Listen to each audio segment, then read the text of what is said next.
ದಿನಕ್ಕೆ ಒಂದೊಂದು ಗಡಿಯಿಂದ ಒಬ್ಬೊಬ್ಬ ಹುಟ್ಟಿದ ಹಾಗೆ ಮಾಡಿದ್ರಂತೆ ವೇದವ್ಯಾಸ ದೇವರು. ಇದು ನಡೆದಿರತಕ್ಕಂಥ ಕಥೆ. ಎಲ್ರಿಗೂ ಸಂದೇಹ ಬರೋದಿದೆ, ಅಂತೂ ಮುಂದಿನ ಎಲ್ಲಾ ಅನರ್ಥಕ್ಕೆ ಕಾರಣ ವೇದವ್ಯಾಸ ದೇವರು. ಯಾಕೆ ಕೆಲಸ ಮಾಡ್ಬೇಕು, ಓದದ್ದು ಹೋಯ್ತು ಪೀಡೆ ಅಂತ. ಹೇಗಿದ್ರು ತಾನೇ ಕುಟ್ಕೊಂಡ್ಲು ಕಲ್ಲಿನಿಂದ 100 ಹೋಳಾಗಿ ಹೋಯ್ತು, ಓದದಾಚೆ ಬಿಟ್ಟು ಹೋಗ್ಬಿಡ್ಬೇಕಾಗಿತ್ತು. ಯಾಕೆ ಮಾಡ್ಲಿಕ್ಕೆ ಹೋದ್ರು ವೇದವ್ಯಾಸ ದೇವರು ಇಂತಹ ಕೆಲಸ? ಆಚಾರ್ಯ ಹೇಳ್ತಾರೆ, ವೇದವ್ಯಾಸ ದೇವರು ಇಂತಹ ಕೆಲಸ ಬಹಳ ಮಾಡಿದ್ದ. ದೇವಕಾರ್ಯ ಸಿದ್ಧಯೇ, ದೇವಕಾರ್ಯ ಸಿದ್ಧಿ ಆಗಬೇಕು.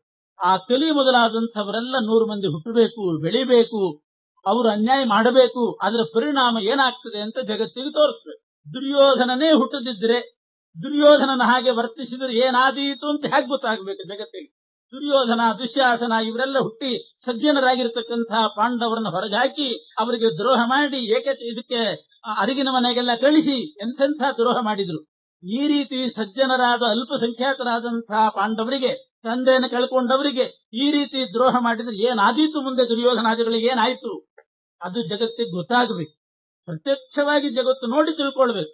ಅದಕ್ಕೋಸ್ಕರ ವೇದವ್ಯಾಸ ದೇವರು ಇಂಥ ದೇವಕಾರ್ಯ ಸಿದ್ಧಿಗೋಸ್ಕರ ತಾವೇ ಬಂದು ರರಕ್ಷ ಗರ್ಭಮೀಶ್ವರ ಆ 101 ಪಿಂಡಗಳನ್ನು ತುಪ್ಪ ತುಂಬಿದ ಗಡಿಗೆಯಲ್ಲಿಟ್ಟು ರಕ್ಷಣೆ ಮಾಡಿದ್ರು. ಅದಕ್ಕೆ ಧರ್ಮರಾಜನಿಗೆ ಏನಂತಾರೆ ಗೊತ್ತೇನು? ಧರ್ಮರಾಜನಿಗೆ ಒಂದು ಅಪೂರ್ವವಾದ ಹೆಸರಿದೆ. ಯುಧಿಷ್ಠಿರ ಅಂತ ಒಂದು ಹೆಸರು, ಧರ್ಮರಾಜ ಅಂತ ಕರೀತಾರೆ. ಇನ್ನೊಂದು ಅಪೂರ್ವವಾದ ಹೆಸರು ಪುರಾಣಗಳಲ್ಲಿ ಬಳಸೋದು ಅಜಾತ ಶತ್ರು ಅಂತ. ಅಜಾತ ಶತ್ರು ಅಂತ ಧರ್ಮರಾಜನಿಗೆ ಹೆಸರು. ಸಾಧಾರಣ ಕೆಲವರು ಈ ಲೋಕದಲ್ಲೂ ಬಳಸ್ತಿರ್ತಾರೆ ಅಜಾತ ಶತ್ರು ಅಂತ. ಎಲ್ರಿಗೂ ಬೇಕಾದವ್ರು ಇರ್ತಾರೆ ನೋಡ್ರಿ, ಯಾರು ಶತ್ರುಗಳಿಲ್ಲ, ಎಲ್ರಿಗೂ ಬೇಕಾಗಿ ಎಲ್ಲರನ್ನೂ ಹಚ್ಕೊಂಡಿದ್ದವರನ್ನ ಇವನು ಅಜಾತ ಶತ್ರು ಅಂತ ಕರಿತಿರ್ತಾರೆ. ಧರ್ಮರಾಜನನ್ನ ಆ ರೀತಿ ಅಜಾತ ಶತ್ರು ಅಂತ ಕರೆದದ್ದಲ್ಲ. ಆದ್ರೆ ಧರ್ಮರಾಜನಿಗೆ ಅಜಾತ ಶತ್ರು ಅಂತ ಹೆಸರಿತ್ತು. ಅರ್ಥ ಏನು? ಶತ್ರುವೇ ಹುಟ್ಟಿದಿಲ್ವೇ ಧರ್ಮರಾಜನಿಗೆ? ದುರ್ಯೋಧನಾದಿಗಳೆಲ್ಲ ಬೇಕಾದಷ್ಟು ಶತ್ರುಗಳಿದ್ರು, ಶತ್ರುಗಳು ಹುಟ್ಟಿದ್ರು ಧರ್ಮರಾಜನಿಗೆ. ಅಂದ ಮೇಲೆ ಅವನು ಅಜಾತ ಶತ್ರು ಆದ ಹೇಗೆ? ಅದಕ್ಕೆ ಅಜಾತ ಶತ್ರು ಅನ್ನೋದ್ರ ಅರ್ಥ ಏನ್ ಹೇಳ್ತಾರೆ ಅಂತಂದ್ರೆ, ಅಂದ್ರೆ ವೇದವ್ಯಾಸ ದೇವರು. ಪುರಾಣ ಋಷಿ ವ್ಯಾಸಸ್ಯಾಖಾ ಸಹಸ್ರಕೃತ್. ಅಂದ್ರೆ ವೇದವ್ಯಾಸ ದೇವರು. ಅಜಾತ, ವೇದವ್ಯಾಸ ದೇವರಿಂದಲೇನೆ ಹುಟ್ಟಿದಂಥವರು ದುರ್ಯೋಧನಾದಿಗಳು. ಅಜಾತ, ಅವರು ಶತ್ರುಗಳಾಗಿದ್ರಾದ್ರಿಂದ ಧರ್ಮರಾಜ ಅಜಾತ ಶತ್ರು. ನಿಷೇಧಾಕ್ಷರ ಅಲ್ಲ, ಅಲ್ಲಿ ಶತ್ರುಗಳೇ ಹುಟ್ಟಿದ್ದಿಲ್ಲ ಅಂತ ಅರ್ಥ ಅಲ್ಲ. ವೇದವ್ಯಾಸ ದೇವರಿಂದ ಜಾತ, ಹುಟ್ಟಿದಂಥವರು ಅಂದ್ರೆ ವೇದವ್ಯಾಸ ದೇವರೇ ಆ ಪಿಂಡವನ್ನ ಗಡಿಗೆಯಲ್ಲಿಟ್ಟು ದುರ್ಯೋಧನಾದಿಗಳು ಹುಟ್ಟೋ ಹಾಗೆ ಮಾಡಿದ್ರು. ಆದ್ರಿಂದ ವೇದವ್ಯಾಸ ದೇವರಿಂದಲೇನೆ ಹುಟ್ಟಿದಂತಹ, ಅವರ ಮೂಲಕ ಹುಟ್ಟಿದಂತಹ ದುರ್ಯೋಧನಾದಿಗಳು ಅವರನ್ನ ಶತ್ರುವನ್ನಾಗಿ ಪಡೆದಿದ್ದ, ಅವರು ಶತ್ರುಗಳಾಗಿದ್ರು. ಆದ್ರಿಂದ ಧರ್ಮರಾಜನಿಗೆ ಅಜಾತ ಶತ್ರು ಅಂತ ಕರೀತಾರೆ. ಹೀಗೆ ವೇದವ್ಯಾಸ ದೇವರೇ ಬಂದು ಬೇಕು ಅಂತ ಧರ್ಮರಾಜನ ಶತ್ರುತ್ವ ಅವರು ಬೆಳೆಸ್ಕೊಳ್ಳಿ. ಧರ್ಮರಾಜನ ಶತ್ರುಗಳಾಗ್ಲಿ, ಧರ್ಮ ವಿರೋಧಿಗಳಾಗ್ಲಿ, ಅದು ಏನಾಗ್ತದೆ ಅಂತ ಗೊತ್ತಾಗ್ಬೇಕು. ಅದಕ್ಕೆ ಆ ಕೆಲಸ ಮಾಡಿದ್ರ. ಕಲಿ ಸುಯೋಧನೋ ಜನಿ ಪ್ರಭೂತ ಬಾಹುವೀರ್ಯಯುತ್ ಪ್ರಧಾನ ವಾಯು ಸನ್ನಿಧೇ ಬಲಾಧಿಕತ್ವಮಸ್ಯ ತತ್. ಅಂತೂ ವ್ಯಾಸರು ತುಂಬಿದಂಥ ಇಟ್ಟಂತಹ ಗಡಿಗೆಯಿಂದ, ಮೊದಲನೇ ಗಡಿಗೆಯಿಂದ ಒಬ್ಬ ಹುಟ್ಟಿದ. ಅವನು ಸಾಕ್ಷಾತ್ ಕಲಿಯೇ ದುರ್ಯೋಧನನಾಗಿ ಹುಟ್ಟಿದ. ಯಾವಾಗ ಹುಟ್ಟಿದ ಅಂದ್ರೆ ಆಚಾರ್ಯ ಹೇಳ್ತಾರೆ, ಯುಧಿಷ್ಠಿರ ಹುಟ್ಟಿ 1 ವರ್ಷ 4 ದಿನ ಆದ ಮೇಲೆ ದುರ್ಯೋಧನ ಹುಟ್ಟಿದನು. ಯುಧಿಷ್ಠಿರ ಹುಟ್ಟೋ ಹೊತ್ತಿಗೆ ಗಾಂಧಾರಿ ಗರ್ಭಧಾರಣೆ ಮಾಡಿ 1 ವರ್ಷ ಆಗಿತ್ತು. ಅಲ್ಲಿಗೆ 1 ವರ್ಷ ಆಗಿತ್ತು. ಯುಧಿಷ್ಠಿರ ಹುಟ್ಟಿ ಮತ್ತು 1 ವರ್ಷ ಆಗಿ 4 ದಿವಸ ಆದಮೇಲೆ ಅಲ್ಲಿವರೆಗೆ ಗಡಿಗೆಯಲ್ಲಿ ಬೆಳೆದು ದುರ್ಯೋಧನ ಹುಟ್ಟಿದ. ಸರಿಯಾಗಿ 1 ವರ್ಷ 4 ದಿನ ಅದಾದ ಮೇಲೆ ದುರ್ಯೋಧನ ಕಲಿಯೇ ಹುಟ್ಟಿದ್ದಾನೆ. ಆ ಕಲಿಯಾದ ದುರ್ಯೋಧನನಲ್ಲಿ ಮುಖ್ಯ ಪ್ರಾಣದೇವರ ಸನ್ನಿಧಾನ ಇತ್ತಂತೆ. ಯಾಕೆ ಅಂದ್ರೆ ಮುಖ್ಯ ಪ್ರಾಣದೇವರ ಸನ್ನಿಧಾನ ಬಲ ಬರೋದಕ್ಕೋಸ್ಕರ. ಅವನು ಬಲಿಷ್ಠನಾಗಿ ಶತ್ರುತ್ವ ಮಾಡಬೇಕು, ಅದರ ಪರಿಣಾಮ ಜಗತ್ತಿಗೆ ಗೊತ್ತಾಗಬೇಕು. ಅದಕ್ಕೋಸ್ಕರ ಬಲ ಬರಲಿಕ್ಕೆ ಮಾತ್ರ ಆ ಅಂಶಕ್ಕೆ ಮುಖ್ಯ ಪ್ರಾಣದೇವರ ಸನ್ನಿಧಾನ ಇತ್ತಂತೆ. ಮುಖ್ಯ ಪ್ರಾಣದೇವರಿಗೆ ಅನೇಕ ರೂಪಗಳಿದೆಯಂತೆ. ಬಲ ಅನ್ನೋ ರೂಪ, ಶೃಂಗಾರ ಅಂತ ಒಂದು ರೂಪ, ನೀತಿ ಅಂತ ಒಂದು ರೂಪ, ಭಕ್ತಿ ಅಂತ ಒಂದು ರೂಪ. ಮುಖ್ಯ ಪ್ರಾಣದೇವರು ಭಕ್ತಿ ಅನ್ನೋ ರೂಪದಿಂದ ಎಲ್ಲಿ ಸನ್ನಿಹಿತರಾಗಿರ್ತಾರೋ ಅವರಿಗೆ ಭಕ್ತಿ ಬರ್ತದೆ.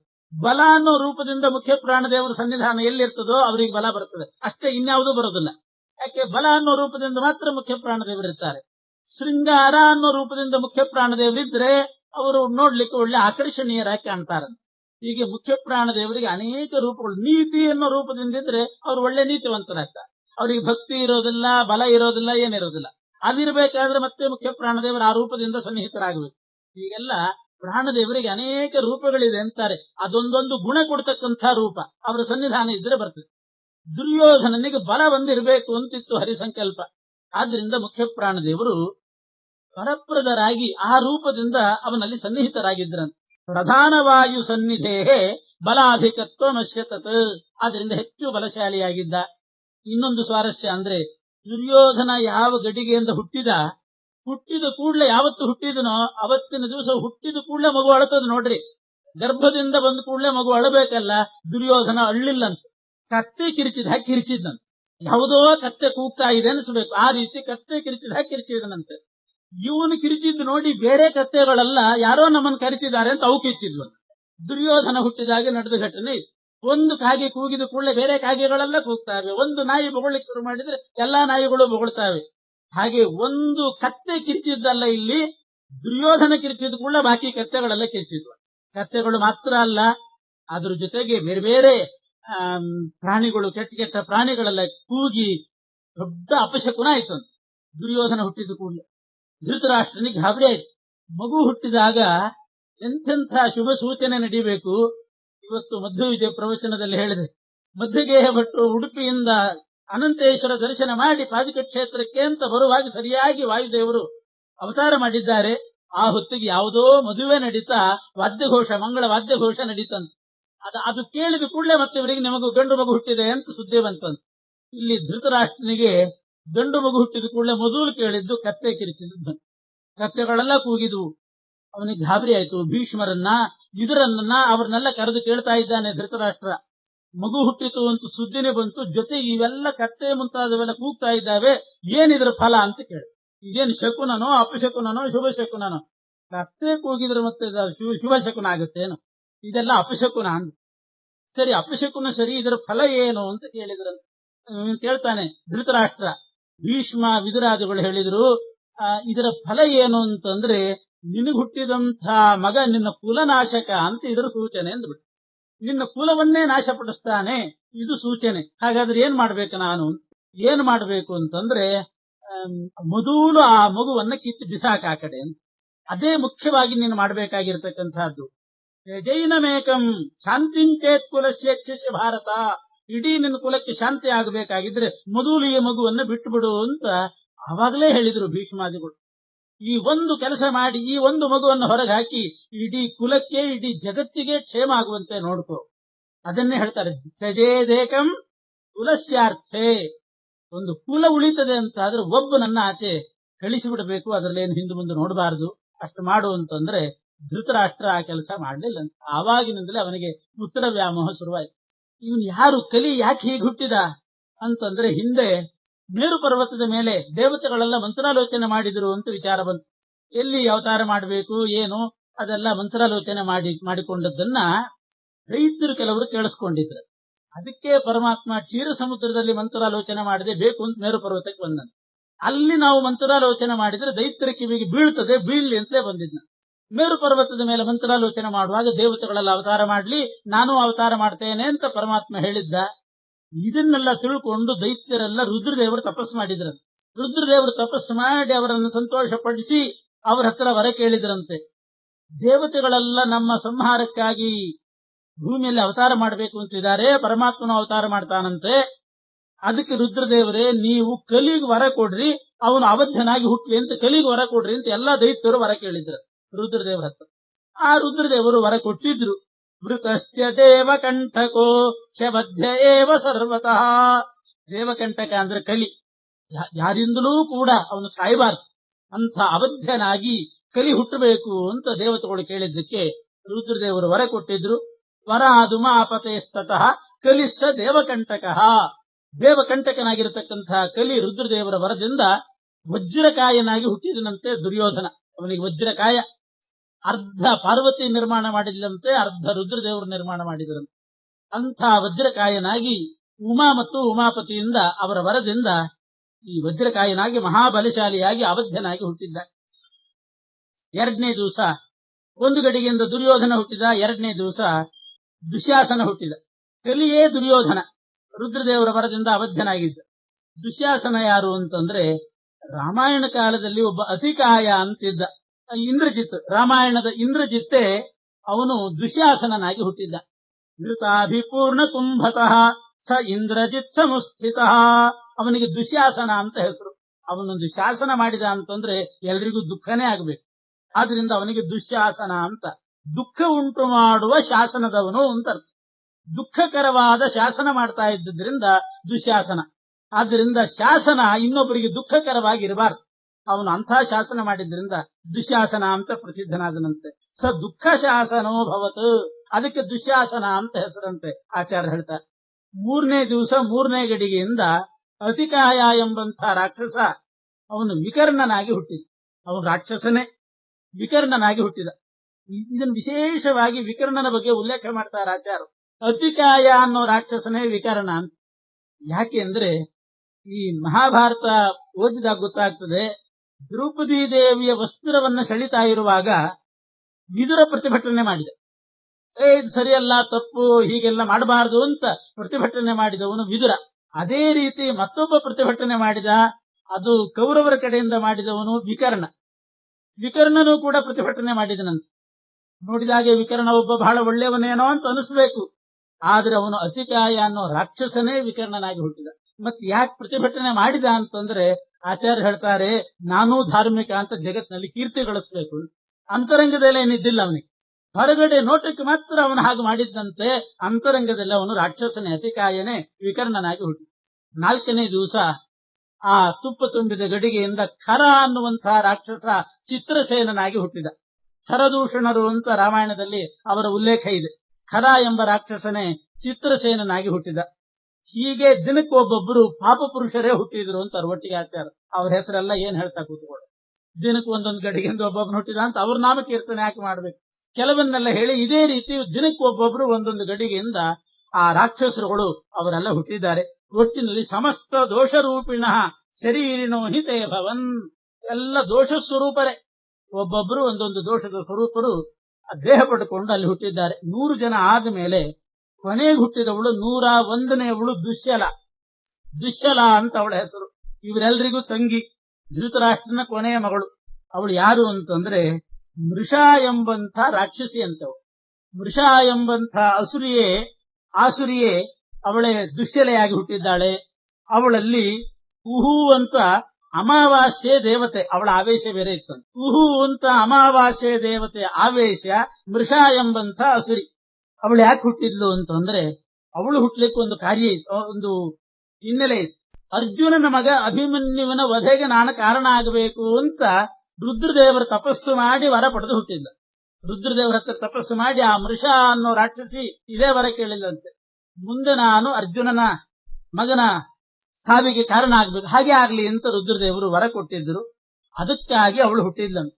ಅವಳ ಮಾತಿನಿಂದಲೇನೆ ಮುಂದೆ ಸೈಂಧವ ಅಭಿಮನ್ಯುವನ್ನು ಸಂಹಾರಕ್ಕೆ ಕಾರಣ ಆದ. ಇವಳ ಮಾತಿನಿಂದ, ದುಶ್ಯಲೆ ಮಾತಿನಿಂದ. ಅವನ್ಯಾರು ಸೈಂಧವ ಯಾರು ಅಂತ ಇದೇ ಪ್ರಸಂಗದಲ್ಲಿ ಆಚಾರ್ಯ ಹೇಳ್ತಾರೆ. ಅಭಿಮನ್ಯುವಿನ ವಧೆಗೆ ಕಾರಣನಾದಂತ ಸೈಂಧವ ಯಾರು ಅಂತಂದ್ರೆ ಕಾಲಕೇಯ ಅಂತ ಒಂದು ದಾನವರ ಗುಂಪು. ಕಾಲಕೇಯ ಅನ್ನೋ ದಾನವರ ಗುಂಪಿನಲ್ಲಿ ಒಬ್ಬ ದಾನವ, ಅವನು ಯಾರು ಅಂತ ಹೆಸರು ಹೇಳೋದಿಲ್ಲ ಕೆಲವು ಕಡೆ, ಅಂತೂ ಕಾಲಕೇಯ ದಾನವ ಗಣಕ್ಕೆ ಸೇರಿದಂತ ಒಬ್ಬ ದಾನವ, ಅವನೇ ಸೈಂಧವನಾಗಿ ಭೂಮಿಯಲ್ಲಿ ಹುಟ್ಟಿದ್ದ. ಅವನು ಮುಂದೆ ಅರ್ಜುನನ ಮಗನಿಗೆ ಅಭಿಮನ್ಯುವಿನ ವಧೆಗೆ ಕಾರಣನಾಗ್ತ. ಇದೇ ಸಂದರ್ಭದಲ್ಲಿ ದುರ್ಯೋಧನನ ತಮ್ಮನಾಗಿ, ದುರ್ಯೋಧನನ ಹುಟ್ಟಿದ ನಂತರದಲ್ಲಿ ಧೃತರಾಷ್ಟ್ರನಿಗೆ ಮತ್ತೊಬ್ಬ ಮಗ ಹುಟ್ಟಿದ. ಅದು ಗಡಿಗೆಯಿಂದ ಅಲ್ಲ, ದುರ್ಯೋಧನ ಹುಟ್ಟಿದ 4ನೇ ದಿವಸ ಮತ್ತೊಬ್ಬ ಧೃತರಾಷ್ಟ್ರನಿಗೆ ಒಬ್ಬ ಹೆಂಡತಿಯಲ್ಲಿ ಸಚಾಂಬಿಕೆಯ ವೀರ್ಯಜ ಸುಯೋಧನಾದ ನಂತರ ಬಭೂವ ವೈಶ್ಯ ಕನ್ಯಕೋದರೋದ್ಭವೋ ಹರಿಪ್ರಿಯ. ಧೃತರಾಷ್ಟ್ರನಿಗೆ ಒಬ್ಬ ವೈಶ್ಯ ಕನ್ಯೆ ಹೆಂಡತಿಯಾಗಿದ್ಲಂತೆ. ಅವಳಲ್ಲಿ ಯುಯುತ್ಸು ಅಂತ ಒಬ್ಬ ಮಗ ಹುಟ್ಟಿದಾನೆ. ಧೃತರಾಷ್ಟ್ರನ ಮಗ ಅವನೊಬ್ಬ ಹರಿಪ್ರಿಯ, ಭಗವದ್ ಭಕ್ತನಾಗಿದ್ದ. ಯುಯುತ್ಸು ಅವನು ಒಳ್ಳೆಯವನು. ಧೃತರಾಷ್ಟ್ರನ ಮಗನೇ. ದುರ್ಯೋಧನ ಹುಟ್ಟಿದ ನಂತರ ಹುಟ್ಟಿದ, ದುರ್ಯೋಧನನಿಗೆ ತಮ್ಮನಾಗಿ. ಆದರೆ ಗಾಂಧಾರಿಯಲ್ಲಿ ಹುಟ್ಟಿದ್ದಲ್ಲ, ಅಥವಾ ತುಪ್ಪ ತುಂಬಿದ ಗಡಿಗೆಯಲ್ಲೂ ಹುಟ್ಟಿದ್ದಲ್ಲ. ಧೃತರಾಷ್ಟ್ರನ ಮತ್ತೊಬ್ಬ ಹೆಂಡತಿ ವೈಶ್ಯಕನ್ಯೆ. ಆ ವೈಶ್ಯಕನ್ಯಲ್ಲಿ ಹುಟ್ಟಿದವನು ಯುಯುತ್ಸು ಅಂತ ಅವನ ಉಲ್ಲೇಖನೂ ಮಹಾಭಾರತದಲ್ಲಿ ಬರ್ತದೆ. ಅವನು ಯಾರು ಅಂತಂದ್ರೆ ನಿವೃತ್ತಿ ಅಂತ ಒಬ್ಬ ದೇವಗಣದ ರಾಕ್ಷಸ ಇದ್ದಾನೆ. ನೈಋತ್ಯ ದಿಕ್ಪಾಲಕ. ದಕ್ಷಿಣ ಮತ್ತು ಪಶ್ಚಿಮದ ಮಧ್ಯೆ ನೈಋತ್ಯ ದಿಕ್ಕು ಅಂತೀವಿ. ಆ ನೈಋತ್ಯ ದಿಕ್ಪಾಲಕ ನಿವೃತ್ತಿ ಅಂತ ಅವನೊಬ್ಬ ರಾಕ್ಷಸ. ಅವನೇ ಮುಂದೆ ಘಟೋತ್ಕಚ. ಅವನು ರಾಕ್ಷಸ ಅಂತ ಅಂದ್ಕೊಳ್ಳೆ ಕೆಟ್ಟವನಂತ ತಿಳ್ಕೋಬಾರ್ದು. ದೇವತೆಗಳಲ್ಲಿ ಒಂದು ರಾಕ್ಷಸ ಗಣ ಅಂತ ಇದೆಯಂತೆ. ಮನುಷ್ಯರಲ್ಲೂ ಕೆಲವರು ಇರ್ತಾರೆ ರಾಕ್ಷಸರು ಅಂತ. ಹಂಗೆ ದೇವತೆಗಳಲ್ಲಿ ಒಂದು ರಾಕ್ಷಸ ಗಣ ಅಂತಿದೆ. ಅಂದ್ರೆ ಅವ್ರು ಕೆಟ್ಟವರು ಅಂತ ಅರ್ಥ ಅಲ್ಲ, ದೇವತೆಗಳ ಸೇವೆ ಮಾಡಿಕೊಂಡಿರ್ತಕ್ಕಂಥ ಒಂದು ರಾಕ್ಷಸ ಗಣ. ಅದಕ್ಕೆ ಸೇರಿದವನು ನಿವೃತ್ತಿ, ನೈಋತ್ಯ ದಿಕ್ಪಾಲಕ. ಅಂಥ ನಿವೃತ್ತಿಯ ಅನುಜ ತಮ್ಮ ನಿವೃತ್ತ ಅಂತ ಅವನ ಹೆಸರು. ನೈಋತ್ಯ ದಿಕ್ಪಾಲಕ ನಿವೃತ್ತಿಯ ತಮ್ಮ ನಿವೃತ್ತ. ಅವನೇ ಅವತಾರ ಮಾಡಿ ಯುಯುತ್ಸುವಾಗಿ ಹುಟ್ಟಿದ್ದ. ನಿವೃತ್ತನ ಅವತಾರ ಯುಯುತ್ಸು. ಆ ಯುಯುತ್ಸುವಾಗಿ ಹುಟ್ಟುವಾಗ ನಾಸಿಕ್ಯ ವಾಯುವಿನ ಆವೇಶ ಇತ್ತಂತೆ. ಧೃತರಾಷ್ಟ್ರನ ಇನ್ನೊಬ್ಬ ಮಗ ಯುಯುತ್ಸುವಿನ ಪರಿಚಯ ಹೇಳ್ತಾರೆ. ಇಷ್ಟಾದ ಮೇಲೆ ಯುಧಿಷ್ಠಿರೇ ಜಾತ ಉವಾಚ ಪಾಂಡು ಬಾಹ್ವೋರ್ಬಲ ಜ್ಞಾನಬಲಾಚ್ಚ ಧರ್ಮ ರಕ್ಷೋನ್ಯಥಾ ನಾಶಮುಪೈತಿ ತಸ್ಮಾತ್ ಬಲದ್ವಯಾಢ್ಯಂ ಪ್ರಸುವಾಶು ಪುತ್ರಂ. ಯುಧಿಷ್ಠಿರ ಹುಟ್ಟಿದ ಮೇಲೆ ಆ ಕಡೆ ಪಾಂಡುವಿನ ಕಥೆ ಏನಾಯಿತು ಅಂತ ಅಲ್ಲಿ ಹೇಳ್ತಾರೆ. ಗಾಂಧಾರಿಯಿಂದ ಹುಟ್ಟಿದ ಕ್ರಮ ಹೇಳಿದ್ರು. ಪಾಂಡುರಾಜ ಕುಂತಿ ಹತ್ತಿರ ಮತ್ತೆ ಮಾತು ಪ್ರಾರಂಭ ಮಾಡಿದ್ನಂತೆ. ಕುಂತಿ ನಾನು ಹೇಳಿದ ಪ್ರಕಾರ ನನ್ನ ಮಾತಿಗೆ ಬೆಲೆ ಕೊಟ್ಟು ಯಮದೇವರನ್ನ ಕರೆದು ಯುಧಿಷ್ಠಿರನನ್ನ ಮಗನನ್ನಾಗಿ ಪಡೆದಿ. ಇನ್ನೂ ಒಬ್ಬ ಮಗ ಬೇಕು. ಪಾಂಡುರಾಜನ ಮಾತು, ಇನ್ನೂ ಒಬ್ಬ ಮಗ ಬೇಕು. ಯಾಕೆ? ರಾಷ್ಟ್ರವನ್ನ ರಕ್ಷಣೆ ಮಾಡ್ಲಿಕ್ಕೆ ಬೇಕು. ಯಾವಾಗಲೂ ರಾಷ್ಟ್ರ ರಕ್ಷಣೆ ಮಾಡ್ಲಿಕ್ಕೆ ಧರ್ಮ ಬೇಕು. ಧರ್ಮದಿಂದಲೇ ರಾಷ್ಟ್ರ ರಕ್ಷಣೆ. ಅದಕ್ಕಾಗಿ ಯಮದೇವರು ಯುಧಿಷ್ಠಿರನಾಗಿ ಧರ್ಮರಾಜನಾಗಿ ಹುಟ್ಟುಬಿಟ್ಟು ಅವನನ್ನ ಪರಿಪಾಲನೆ ಮಾಡ್ಲಿಕ್ಕೆ, ಆ ಧರ್ಮವನ್ನ ಪರಿಪಾಲನೆ ಮಾಡ್ಲಿಕ್ಕೆ ಬಲಿಷ್ಠನಾಗಿರ್ತಕ್ಕಂಥ ಮತ್ತೊಬ್ಬ ಮಗ. ಯಾವಾಗಲೂ ರಾಷ್ಟ್ರ ರಕ್ಷಣೆ ಬರೇ ಜ್ಞಾನದಿಂದ ಸಾಧ್ಯ ಇಲ್ಲ. ಧರ್ಮ ಬೇಕು. ಆ ಧರ್ಮದ ಪರಿರಕ್ಷಣೆಗೆ ಜ್ಞಾನಬಲ ಬೇಕು, ಬಾಹುಬಲ ಬೇಕು. ಜ್ಞಾನಬಲ ಬಾಹುಬಲ ಎರಡರಿಂದ ಧರ್ಮವನ್ನು ರಕ್ಷಣೆ ಮಾಡಬೇಕು. ಧರ್ಮ ರಕ್ಷಣೆ ಮಾಡಿದ ಮೇಲೆ ಧರ್ಮೋ ರಕ್ಷತೆ ರಕ್ಷಿತ, ರಾಷ್ಟ್ರ ರಕ್ಷಣೆ ಆಯ್ತು. ಆದ್ರಿಂದ ರಾಷ್ಟ್ರ ರಕ್ಷಣೆಗೆ ಧರ್ಮ ಬೇಕು ಅಂತ ಯುಧಿಷ್ಠಿರ ಹುಟ್ಟಿದ. ಅವನ ರಕ್ಷಣೆಗೆ ಬಾಹುಬಲ ಜ್ಞಾನಬಲ ಎರಡೂ ಬಲವುಳ್ಳಂಥ ಮತ್ತೊಬ್ಬ ಮಗನನ್ನ ಪಡೆಯಿರಿ. ಯಾರು ಹೇಳ್ರಿ ಎಂದು ಕುಂತಿದೀವಿ. ಅಂಥ ಎರಡೂ ಬಲಶಾಲಿಯಾದ ಮಗನನ್ನ ಪಡೆಯಬೇಕಾದ್ರೆ ಮತ್ತೆ ಯಾರನ್ನ ಕರೀಬೇಕು ಹೇಳಿ? ಯಾರನ್ನ ಕರೀಬೇಕು? ಆವಾಗ ಪಾಂಡುರಾಜ ವಿಚಾರ ಮಾಡ್ತಾನಂತೆ, ದೇವತೆಗಳಲ್ಲಿ ಯಾರನ್ನ ಕರೆಯೋದು ಒಳ್ಳೇದು. ಮೊದಲು ವಿಚಾರ ಮಾಡಿದ, ಜಾಸ್ತಿ ವಿಚಾರ ಮಾಡಲಿಲ್ಲ. ಧರ್ಮ ಬೇಕು ಅಂತಿತ್ತು ಅವನಿಗೆ. ಒಟ್ಟು ಧರ್ಮ ಬೇಕು. ಧರ್ಮಕ್ಕೆ ಅಧಿಪತಿ ಯಮ ಅಂತ ಪ್ರಸಿದ್ಧಿ ಇತ್ತು. ಆದ್ರಿಂದ ಯಮನನ್ನು ಕರಿ ಅಂತ ಅಂದ್ಬಿಟ್ಟು ಈಗ ಹೇಳ್ತಾನೆ, ಯಜ್ಞಾಧಿಕೋ ಶಶ್ವಮೇಧೋ ಮನುಷ್ಯ ದೃಶ್ಯೇಶು ತೇಜಸ್ವಧಿಕೋ ಹಿ ಭಾಸ್ಕರ ವರ್ಣೇಶು ವಿಪ್ರ ಸಕಲೈರ್ಗುಣೈರ್ವರೋ ದೇವೇಶು ವಾಯು ಪುರುಷೋತ್ತಮಾದೃತೆ. ಉತ್ತಮ ದೇವತೆಯನ್ನ ಕರೀಬೇಕು. ಯಾವುದರಲ್ಲಿ ಶ್ರೇಷ್ಠ? ಯಜ್ಞಗಳಲ್ಲಿ ಶ್ರೇಷ್ಠವಾದದ್ದು ಅಶ್ವಮೇಧ ಯಾಗ. ಯಜ್ಞಗಳಲ್ಲೆಲ್ಲ ಶ್ರೇಷ್ಠ ಅಶ್ವಮೇಧ. ಮನುಷ್ಯರು ನೋಡತಕ್ಕಂಥ ಜ್ಯೋತಿಷ್ಗಳಲ್ಲಿ ತೇಜಃ ಪದಾರ್ಥಗಳಲ್ಲಿ ಶ್ರೇಷ್ಠನಾದವನು ಸೂರ್ಯ. ಮನುಷ್ಯರು ನೋಡುವ ತೇಜಸ್ಸುಗಳಲ್ಲಿ ಪರಮಾತ್ಮ ಇದ್ದಾನೆ, ತೇಜೋರೂಪಿ, ಮನುಷ್ಯರಿಗೆ ಕಾಣಿಸುವುದಿಲ್ಲ. ಮನುಷ್ಯರು ನೋಡುವಂಥ ನಕ್ಷತ್ರ, ಅಗ್ನಿ, ಚಂದ್ರ, ತಾರೆ, ಇವುಗಳಲ್ಲಿ ಗ್ರಹಗಳು, ಇವುಗಳಲ್ಲಿ ಶ್ರೇಷ್ಠ ಸೂರ್ಯ. ವರ್ಣಗಳಲ್ಲಿ ವಿಪ್ರವರ್ಣ ಶ್ರೇಷ್ಠ. ಅದರಂತೆ ದೇವತೆಗಳಲ್ಲಿ ಪರಮಾತ್ಮನನ್ನು ಬಿಟ್ರೆ ವಾಯುದೇವರು ಶ್ರೇಷ್ಠ. ಇದು ಪಾಂಡುರಾಜ ಹೇಳೋರು. ಆದ್ದರಿಂದ ಯಾರನ್ನು ಕರಿಬೇಕು? ಪರಮಾತ್ಮ ಸರ್ವಶ್ರೇಷ್ಠ. ಪರಮಾತ್ಮನನ್ನು ಬಿಟ್ರೆ ವಾಯುದೇವರು ಶ್ರೇಷ್ಠ. ಪರಮಾತ್ಮನನ್ನೇ ಕರೆದು ಬಿಡೋಣ ಅಂತಂದ್ರೆ ನಿಯೋಗ ಪದ್ಧತಿಯಲ್ಲಿ ಯಾರು ಬೇಕಾದ್ರೆ ಕರಿಬೇಕು? ಉತ್ತಮರನ್ನೇ ಕರಿಬೇಕು. ಸರ್ವೋತ್ತಮನಾದಂತಹ ವಿಷ್ಣುವನ್ನೇ ಕರಿಬಹುದಲ್ಲ. ಹಾಗೆ ವಿಚಿತ್ರ ವೀರ್ಯನ ಹೆಂಡಂದರು ಅಂಬಿಕೆ, ಅಂಬಾಲಿಕೆ ಸರ್ವೋತ್ತಮನಾದ ವಿಷ್ಣುವಿನಿಂದ ವೇದವ್ಯಾಸ ದೇವರಿಂದಲೇನೆ ನಿಯೋಗ ಪದ್ಧತಿಯಿಂದ ಮಕ್ಕಳನ್ನು ಪಡೆದು. ಹಾಗೆ ಕುಂತಿ ವಿಷ್ಣುವನ್ನೇ ಕರಿಬಹುದಲ್ಲ. ಪಾಂಡುವಿಗಿಂತ ದೊಡ್ಡವ್ರನ್ನ ಕರಿಬೇಕು, ಗಂಡನಿಗಿಂತ ದೊಡ್ಡವ್ರನ್ನ ಆಹ್ವಾನ ಮಾಡಬೇಕು. ಸರ್ವೋತ್ತಮನಾದ ವಿಷ್ಣುವನ್ನ ಯಾಕೆ ಮಾಡಲಿಲ್ಲ ಅಂತ ಪ್ರಶ್ನೆ ಬರ್ತದೆ. ಹಿಂದೆ ನಡೆದಿದೆ. ಹಾಗೆ ಸರ್ವೋತ್ತಮನಾದ ವಿಷ್ಣುವೇ ವೇದವ್ಯಾಸ ದೇವರು, ಅವರಿಂದ ನಿಯೋಗ ಪದ್ಧತಿ ನಡೆದಿದೆ. ಹೀಗಿರುವಾಗ ಕುಂತಿ ವಿಷ್ಣುವನ್ನ ಯಾಕೆ ಆಹ್ವಾನ ಮಾಡಬಾರದು? ಪಾಂಡುರಾಜ ಹೇಳ್ತಾನೆ, ಆಹ್ವಾನ ಮಾಡಬಹುದು, ವಿಷ್ಣುವನ್ನೇ ಆಹ್ವಾನ ಮಾಡಬಹುದು. ಆದರೆ ವಿಷ್ಣು ಈವಾಗ ಕುಂತಿ ನಿನಗೆ ಮಾವ ಆಗಿಬಿಟ್ಟಿದ್ದಾನೆ ಅಂತ. ಯಾಕೆ ಅಂದ್ರೆ ವಿಷ್ಣು ಆಗ್ಲೇ ವೇದವ್ಯಾಸ ರೂಪದಿಂದ ಬಂದು ನಿಯೋಗ ಪದ್ಧತಿಯಿಂದ ನನಗೆ ಜನ್ಮ ಕೊಟ್ಟು ಬಿಟ್ಟಿದ್ದಾನೆ. ನನ್ನ ಹೆಂಡತಿಯಾದಂಥ ನಿನಗೆ ವಿಷ್ಣು ಏನಾದ? ಮಾವಾದ. ನಿಯೋಗ ಪದ್ಧತಿಯಲ್ಲಿ ವಿಷ್ಣುವನ್ನು ಕರಿಬಾರದು ಅಂತಿಲ್ಲ, ಆದ್ರೆ ಮಾವನನ್ನು ಕರಿಬಾರದು ಅಂತ. ಮಾವನಿಂದ ಮಕ್ಕಳನ್ನು ಪಡೆಯೋ ಹಾಗಿಲ್ಲ. ಗಂಡನಿಗಿಂತ ಉತ್ತಮರಾಗಬೇಕು. ಮಾವ ಗಂಡನಿಗಿಂತ ಉತ್ತಮ, ಆದ್ರೆ ಮಾವ ಮಾತ್ರ ನಿಷಿದ್ಧ, ನಿಯೋಗ ಪದ್ಧತಿಗೂ ನಿಷಿದ್ಧ.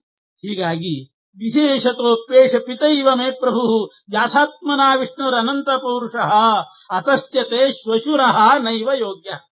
ನನಗೆ ತಂದೆ, ನಿನಗೆ ಮಾವ, ಆದ್ರಿಂದ ವಿಷ್ಣುವನ್ನು ಕರೆಯುವಂತಿಲ್ಲ. ಅಂಬಿಕೆ ಅಂಬಾಲಿಕೆ ಅವರು ವಿಷ್ಣುವನ್ನೇ ಆಹ್ವಾನ ಮಾಡಿ, ಆದ್ರೆ ನೀನ್ ಕರೆಯೋ ಹಾಗೆ. ಪುತ್ರಂ ವಾಯುಮುಪೈಹಿತಂ ಪ್ರಭುಂ, ಆದ್ರಿಂದ ವಾಯುದೇವರನ್ನ ಆಹ್ವಾನ ಮಾಡಬಹುದು, ವಾಯುದೇವರನ್ನ ಕೈ ಆಯ್ತು ಅಂತ ಹೇಳಿ ಕುಂತಿ ವಾಯುದೇವರನ್ನ ಆಹ್ವಾನ ಮಾಡಿದ್ಲು. ವಾಯುದೇವರು ತತ್ಕಾಲದಲ್ಲಿ ಬಂದು ಸ್ಪರ್ಶ ಮಾತ್ರ ಮಾಡಿದ್ರಂತೆ. ಕುಂತಿಯನ್ನ ಸ್ಪರ್ಶ ಮಾಡಿದ್ರಿಂದ ಆ ಕ್ಷಣದಲ್ಲಿ ಭೀಮಸೇನ ದೇವರು ಹುಟ್ಟಿದ್ರು. ವಾಯುದೇವರೇ ಭೀಮನಾಗಿ ಅವತಾರ ಮಾಡಿದ್ರು. ಮಹಾಭಾರತದಲ್ಲಿ ಹೇಳ್ತಾರೆ, ಈ ರೀತಿ ಸ್ಪರ್ಶ ಮಾತ್ರದಿಂದ ಹುಟ್ಟೋದುಂಟೆ ಅಂತಂದ್ರೆ ದೇವತೆಗಳಲ್ಲಿ ನಾನಾ ರೀತಿಯಾಗಿ ಪ್ರಾದುರ್ಭಾವ ಆಗ್ತದಂತೆ. ಸಂತಿ ದೇವನಿಕಾಯಾಸ್ತ್ಯ ಸಂಕಲ್ಪಾತ್ ಜನಯಂತಿಯೇ, ದೇವತೆಗಳಲ್ಲಿ ಈ ರೀತಿಯೂ ಕ್ರಮ ಉಂಟು. ಇವಳಿಗೆ ಒಂದು ಮಗು ಹುಟ್ಲಿ ಅಂತ ಒಬ್ಬನು ಸಂಕಲ್ಪ ಮಾಡಿದ್ರೆ ಆ ದೇವತೆಯಿಂದ ಅವಳಿಗೆ ಆ ಮಗು ಹುಟ್ಟುತ್ತದೆ. ಇಚ್ಛೆ ಪಟ್ಟರೆ ಸಾಕು. ಪರಮಾತ್ಮನಿಗೆ ಹೇಳ್ತಾರೆ, ಇಚ್ಛಾ ಮಾತ್ರಂ ಪ್ರಭೋ ಸೃಷ್ಟಿ ಅಂತ. ಸಂಕಲ್ಪ ಮಾತ್ರದಿಂದ ಹುಟ್ಟೋದು ಒಂದು ಕ್ರಮ. ಒಟ್ಟು 5 ಕ್ರಮ ಇದೆ ಅಂತೆ ದೇವತೆಗಳಲ್ಲಿ ಮಕ್ಕಳು ಹುಟ್ಲಿಕ್ಕೆ. 5 ಕ್ರಮ. ಕೇವಲ ಸಂಕಲ್ಪ ಮಾಡಿದ್ರು ಸಾಕು, ನನ್ನಿಂದ ಇವಳಿಗೆ ಒಂದು ಮಗು ಹುಟ್ಲಿ ಅಂತ ಇಚ್ಛೆ ಪಟ್ಟು ಸಂಕಲ್ಪ ಮಾಡಿದ್ರೆ ಮಗು ಹುಟ್ಟು. ಹಾಗೆ ವಾಚ, ಮಾತಾಡಿದ್ರೆ ಸಾಕಂತ. ಮಾತು ಮಾತ್ರದಿಂದಲೇನೆ ವರದಿಂದ ಮಾತಾಡಿಬಿಟ್ರೆ ಅದರಿಂದಲೂ ಮಕ್ಕಳು ಹುಟ್ಟುತ್ತಾವೆ. ದೃಷ್ಟ್ಯ, ಮಗು ಹುಟ್ಲಿ ಅಂತ ಆ ದೃಷ್ಟಿಯಿಂದ ನೋಡಿದ್ರೆ ಸಾಕಂತೆ. ಆ ರೀತಿ ಇಟ್ಕೊಂಡು ನೋಡಿದ್ರೆ ಅದರಿಂದಲೂ ಸಂತಾನ ಆಗ್ತದಂತೆ. ಸ್ಪರ್ಶಾತ್, ಇನ್ನೊಂದು ಸ್ಪರ್ಶದಿಂದಲೂ ಸಂತಾನ ಆಗ್ತದೆ ದೇವತೆಗಳಲ್ಲಿ. ಸಂಘರ್ಷೇಣೇತಿ ಪಂಚಧ, ಸಂಘರ್ಷದಿಂದಲೂ ಆಗುತ್ತೆ. ಈಗ 5 ಕ್ರಮ ಉಂಟು. ವಾಯುದೇವರು ಬಂದು ಕುಂತಿಯನ್ನ ಸ್ಪರ್ಶ ಮಾಡಿ ಮಗು ಹುಟ್ಟು ಹಾಗೆ ಮಾಡಿದ್ರು. ತತ್ಕಾಲದಲ್ಲಿ ಭೀಮಸೇನ ದೇವರು ಹುಟ್ಟಿದ್ರು. ಸವಾಯುರೇವ ಆಭವದತ್ರ ಭೀಮ ನಾಮಾಭೃತ ಮಹಾಸಕಲಾಹಿ ಯಸ್ಮಿನ್ ಸವಿಷ್ಣುನೇಶೇನ ಯುತ ಸದೈವ ನಾಮ್ನಾಸೇನೋ ಭೀಮಸೇನಸ್ತತೋಭೂತ್. ಭೀಮಸೇನ ಅಂತ ನಾಮಕರಣ ಆಯ್ತಂತೆ.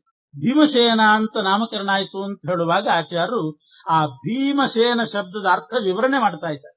ಯಾಕೆ ವಿಶೇಷವಾಗಿ ಭೀಮಸೇನ ಶಬ್ದದ ಅರ್ಥ ಹೇಳ್ತಿದ್ದಾರೆ ಅಂತಂದ್ರೆ, ಇವತ್ತು ಲೋಕದಲ್ಲಿ ಭೀಮಸೇನ ಅನ್ನೋ ಶಬ್ದವನ್ನು ಎಲ್ಲೆಲ್ಲೋ ಬಳಸ್ತಾ ಇದ್ದಾರೆ. ಯಾರಾದ್ರೂ ಒಬ್ಬ ಲಟ್ಟ ಇದ್ದ ಹುಡುಗ ಇದ್ರೆ ಅವನಿಗೆ ಭೀಮ ಅಂತ ಹೆಸರಿಟ್ಬಿಡ್ತಾರೆ. ದಷ್ಟಪುಷ್ಟವಾದ ದೇಹ ಇದ್ರೆ ಸಾಕು, ಸ್ವಲ್ಪ ಜಾಸ್ತಿ ತಿಂದ್ರೆ ಸಾಕು, ಭೀಮ ಅಂತ ಹೆಸರಿಟ್ಬಿಡೋದು, ಭೀಮ ಅಂತ ಅಪಹಾಸ ಮಾಡೋದು. ಭೀಮಸೇನ ಅನ್ನೋ ಶಬ್ದ ಅಪಹಾಸಕ್ಕೆ ಉಪಯೋಗಿಸೋ ಶಬ್ದ ಅಲ್ಲ. ಲಟ್ಟ ಇದ್ದವರನ್ನ, ದಪ್ಪಿದ್ದವರನ್ನ, ಜಾಸ್ತಿ ತಿನ್ನುವವರಿಗೆ ಅಪಹಾಸ ಮಾಡ್ಲಿಕ್ಕೆ ಇರೋ ಶಬ್ದ ಅಲ್ಲ ಭೀಮಸೇನ ಶಬ್ದ. ಇವತ್ತೇನ್ ಅರ್ಥ ಭೀಮಸೇನ ಅಂತಂದ್ರೆ, ಭೀಮ, ಭೀಮ ಅಂತಲೇ ಒಂದು ಹೆಸರು. ಭೀಮ ಅಂತಂದ್ರೆ ಭೀ ಅಂದ್ರೆ ಭೃತಾಹ, ಭರಣ ಮಾಡಿದವನು ಅಂತ ಅರ್ಥ, ತುಂಬಿಕೊಂಡವನು ಅಂತ ಅರ್ಥ. ಭೀ ಅಂದ್ರೆ ತುಂಬಿಕೊಂಡವನು. ಮಾ ಅಂದ್ರೆ ವಿದ್ಯೆ, 7 ವಿದ್ಯೆಗಳನ್ನ ತಲೆಯಲ್ಲಿ ತುಂಬಿಕೊಂಡವನು ಭೀಮ. ಭೀಮ ಅನ್ನೋ ಶಬ್ದಕ್ಕೆ ಅದರ್ಥ. ಭೃತಾಹ ಮಾಹ ಏನ ಸಹ ಭೀಮಃ, ಭೀಮ ಅಂದ್ರೆ ಹಾಗ. ಇನ್ನು ಸೇನ ಅಂತಂದ್ರೆ ಈನ ಅಂದ್ರೆ ವಿಷ್ಣು, ಸ ಅಂದ್ರೆ ಸಹಿತ, ಯಾವಾಗಲೂ ವಿಷ್ಣು ಸಹಿತವಾಗೇ ಇರುವವನು. ಯತ್ರ ವಾಯು ತತ್ರ ಹರಿಹಿ, ಯತ್ರ ಹರಿಹಿ ತತ್ರ ವಾಯು. ಹರಿ ಇದ್ದಲ್ಲಿ ವಾಯು, ವಾಯು ಇದ್ದಲ್ಲಿ ಹರಿ. ಪರಮಾತ್ಮನನ್ನು ಬಿಟ್ಟು ಪ್ರಾಣದೇವರಿಲ್ಲ, ಪ್ರಾಣದೇವರನ್ನು ಬಿಟ್ಟು ಪರಮಾತ್ಮ ಇರುತ್ತೆ. ಅಷ್ಟು ಅನ್ಯೋನ್ಯವಾಗಿರುವವರು. ಆದ್ರಿಂದ ಸೇನ. ಇನ ಸ, ಇನನಿಂದ ಸ್ವಾಮಿಯಾದ ಪರಮಾತ್ಮನಿಂದ ಸದಾ ಸಹಿತರಾದ್ರಿಂದ ಸೇನ. ಭೀಮ ಅಂದ್ರೆ 7 ವಿದ್ಯೆಗಳನ್ನ, ಸಪ್ತ ಶಿವಾಸು ಮಾತೃಷು, 7 ವಿದ್ಯೆಗಳು. ಪಂಚರಾತ್ರ, 4 ವೇದಗಳು, ಇತಿಹಾಸ ಪುರಾಣ, ಪಂಚರಾತ್ರ, ಮೂಲ ರಾಮಾಯಣ. 4 ವೇದಗಳು, ಇತಿಹಾಸ ಪುರಾಣ, ಪಂಚರಾತ್ರ, ಮೂಲ ರಾಮಾಯಣ. ಇಷ್ಟು ಸದಾ ಭೀಮಸೇನ ದೇವರ ತಲೆಯಲ್ಲಿತ್ತಂತೆ. ಅಂಥ ಜ್ಞಾನ ಭೀಮಸೇನ ದೇವರು. ಬರೇ ಹೊಟ್ಟೆ ಬಾಕ ಅಲ್ಲ ಭೀಮ ಅಂತಂದು, ಬರೇ ಲಟ್ಟವಾದ ದೇಹ ಅಲ್ಲ, ತಲೆಯೂ ಕೂಡ ಆ ರೀತಿ ತುಂಬಿತ್ತಂತೆ 7 ವಿದ್ಯೆಗಳಿಂದ. ಆದ್ರಿಂದ ಭೀಮ ಅನ್ನೋ ಹೆಸರು ಬಂದಿದೆ. ಸೇನ ಅಂತಂದ್ರೆ ಸದಾ ಮಾನಸಿಕವಾಗಿ ವಿಷ್ಣುವಿನಿಂದ ಕೂಡಿಕೊಂಡೇ ಇರ್ತಿದ್ರು. ಮನಸ್ಸು ಒಮ್ಮೆಯೂ ವಿಷ್ಣುವನ್ನು ಬಿಟ್ಟು ಆಚೀಚೆ ಹೋಗ್ತಿದ್ದಿಲ್ಲ. ಭೀಮಸೇನಸ್ತತೋಸೌ, ಆದ್ರಿಂದ ಭೀಮಸೇನ ಅನ್ನೋ ಹೆಸರು ಬಂತು. ಭೀಮಸೇನ ದೇವರು ಹುಟ್ಟಿದ್ದು ಅದೊಂದು ಉಲ್ಲೇಖ ಮಹಾಭಾರತದಲ್ಲಿದೆ. ಫಾಲ್ಗುಣ ಮಾಸ ಶುಕ್ಲ ಪಕ್ಷ ತ್ರಯೋದಶಿ ದಿವಸ ಭೀಮಸೇನ ದೇವರು ಹುಟ್ಟಿದ್ದಾರೆ. ಫಾಲ್ಗುಣ ಶುದ್ಧ ತ್ರಯೋದಶಿ ಭೀಮ ಜಯಂತಿ. ಭೀಮಸೇನ ದೇವರು ಹುಟ್ಟಿದಾಗ ಏನಾಯ್ತು? ದುರ್ಯೋಧನ ಹುಟ್ಟಿದಾಗ ಹೇಗೆ ಕತ್ತೆಗಳೆಲ್ಲ ಅರಚಿಕೊಂಡುವೋ, ಭೀಮಸೇನ ದೇವರು ಹುಟ್ಟಿದಾಗ ಏನಾಯ್ತು ಅಂತಂದ್ರೆ, ತಸ್ಮಿನ್ ಪ್ರಜಾತೆ ರುಧಿರಂ ಪ್ರಸುಶ್ರುವು ಮಹಾಸುರ ವಾಹನ ಸೈನ್ಯ ಸಂಯುತಾ ನೃಪಾಶ್ಚ ತತ್ಪಕ್ಷ ಭವಾ ಸಮಸ್ತಾ ತದಾ ಭೀತ ಅಸುರ ರಾಕ್ಷಸಾಶ್ಚ. ಭೀಮಸೇನ ದೇವರು ಹುಟ್ಟಿದ ಕೂಡಲೇ ಅಸುರರು, ರಾಕ್ಷಸರು ಅವರ ಪಕ್ಷಕ್ಕೆ ಸೇರಿದವರು ಯಾರ್ಯಾರಿದ್ರೋ, ದೈತ್ಯರು, ರಾಕ್ಷಸರು, ಅಸುರರು ಅವರ ಗುಂಪಿಗೆ ಸೇರಿದವರು, ಅವರೆಲ್ಲ ರಕ್ತ ವಾಂತಿ ಮಾಡಿಕೊಂಡ್ರು. ಭೀಮ ಹುಟ್ಟಿದ ಕೂಡ್ಲೆ ಆದದ್ದು ಎರಡು. ಒಂದು, ಭೀಮ ಹುಟ್ಟಿ 10 ದಿವಸ ಅಷ್ಟೇ, 10 ದಿವಸ ಮೊದಲಾದದ್ದು ಇವರೆಲ್ಲ ರಕ್ತವಾಂತಿ ಮಾಡಿಕೊಂಡು. ಭೀಮ ಹುಟ್ಟಿದ ಕೂಡ್ಲೆ 10 ದಿವಸಕ್ಕೆ ಕುಂತಿದೇವಿ ಒಂದ್ಸಲ ಭೀಮನ್ನ ಎತ್ತುಕೊಂಡು ಒಂದು ಪರ್ವತಕ್ಕೆ ಬಂದಿದ್ಲಂತೆ. ಯಾವುದೋ ಹುಲಿ ಗರ್ಜನೆ ಮಾಡಿತು.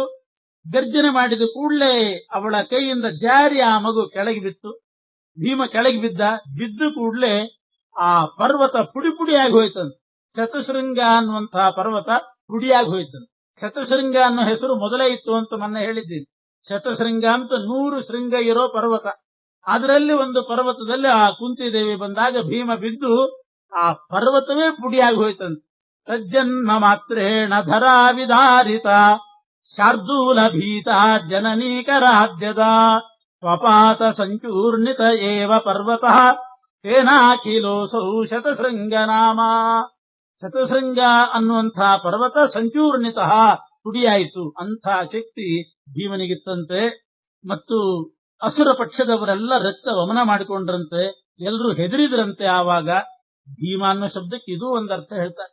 ಹುಟ್ಟಿದಾಗ ಅಸುರರೆಲ್ಲ ಹೆದರಿದ್ರಿಂದ ಇವನಿಗೆ ಭೀಮ ಅನ್ನೋ ಹೆಸರು ಕೂಡ ಬಂತು ಅಂತ. ಹೀಗೆ ಭೀಮಸೇನ ದೇವರು ಯಾವತ್ತು ಹುಟ್ಟಿದ್ರು ಅಂತ ಅನ್ನೋದನ್ನು ಆಚಾರ ಹೇಳ್ತಾರೆ.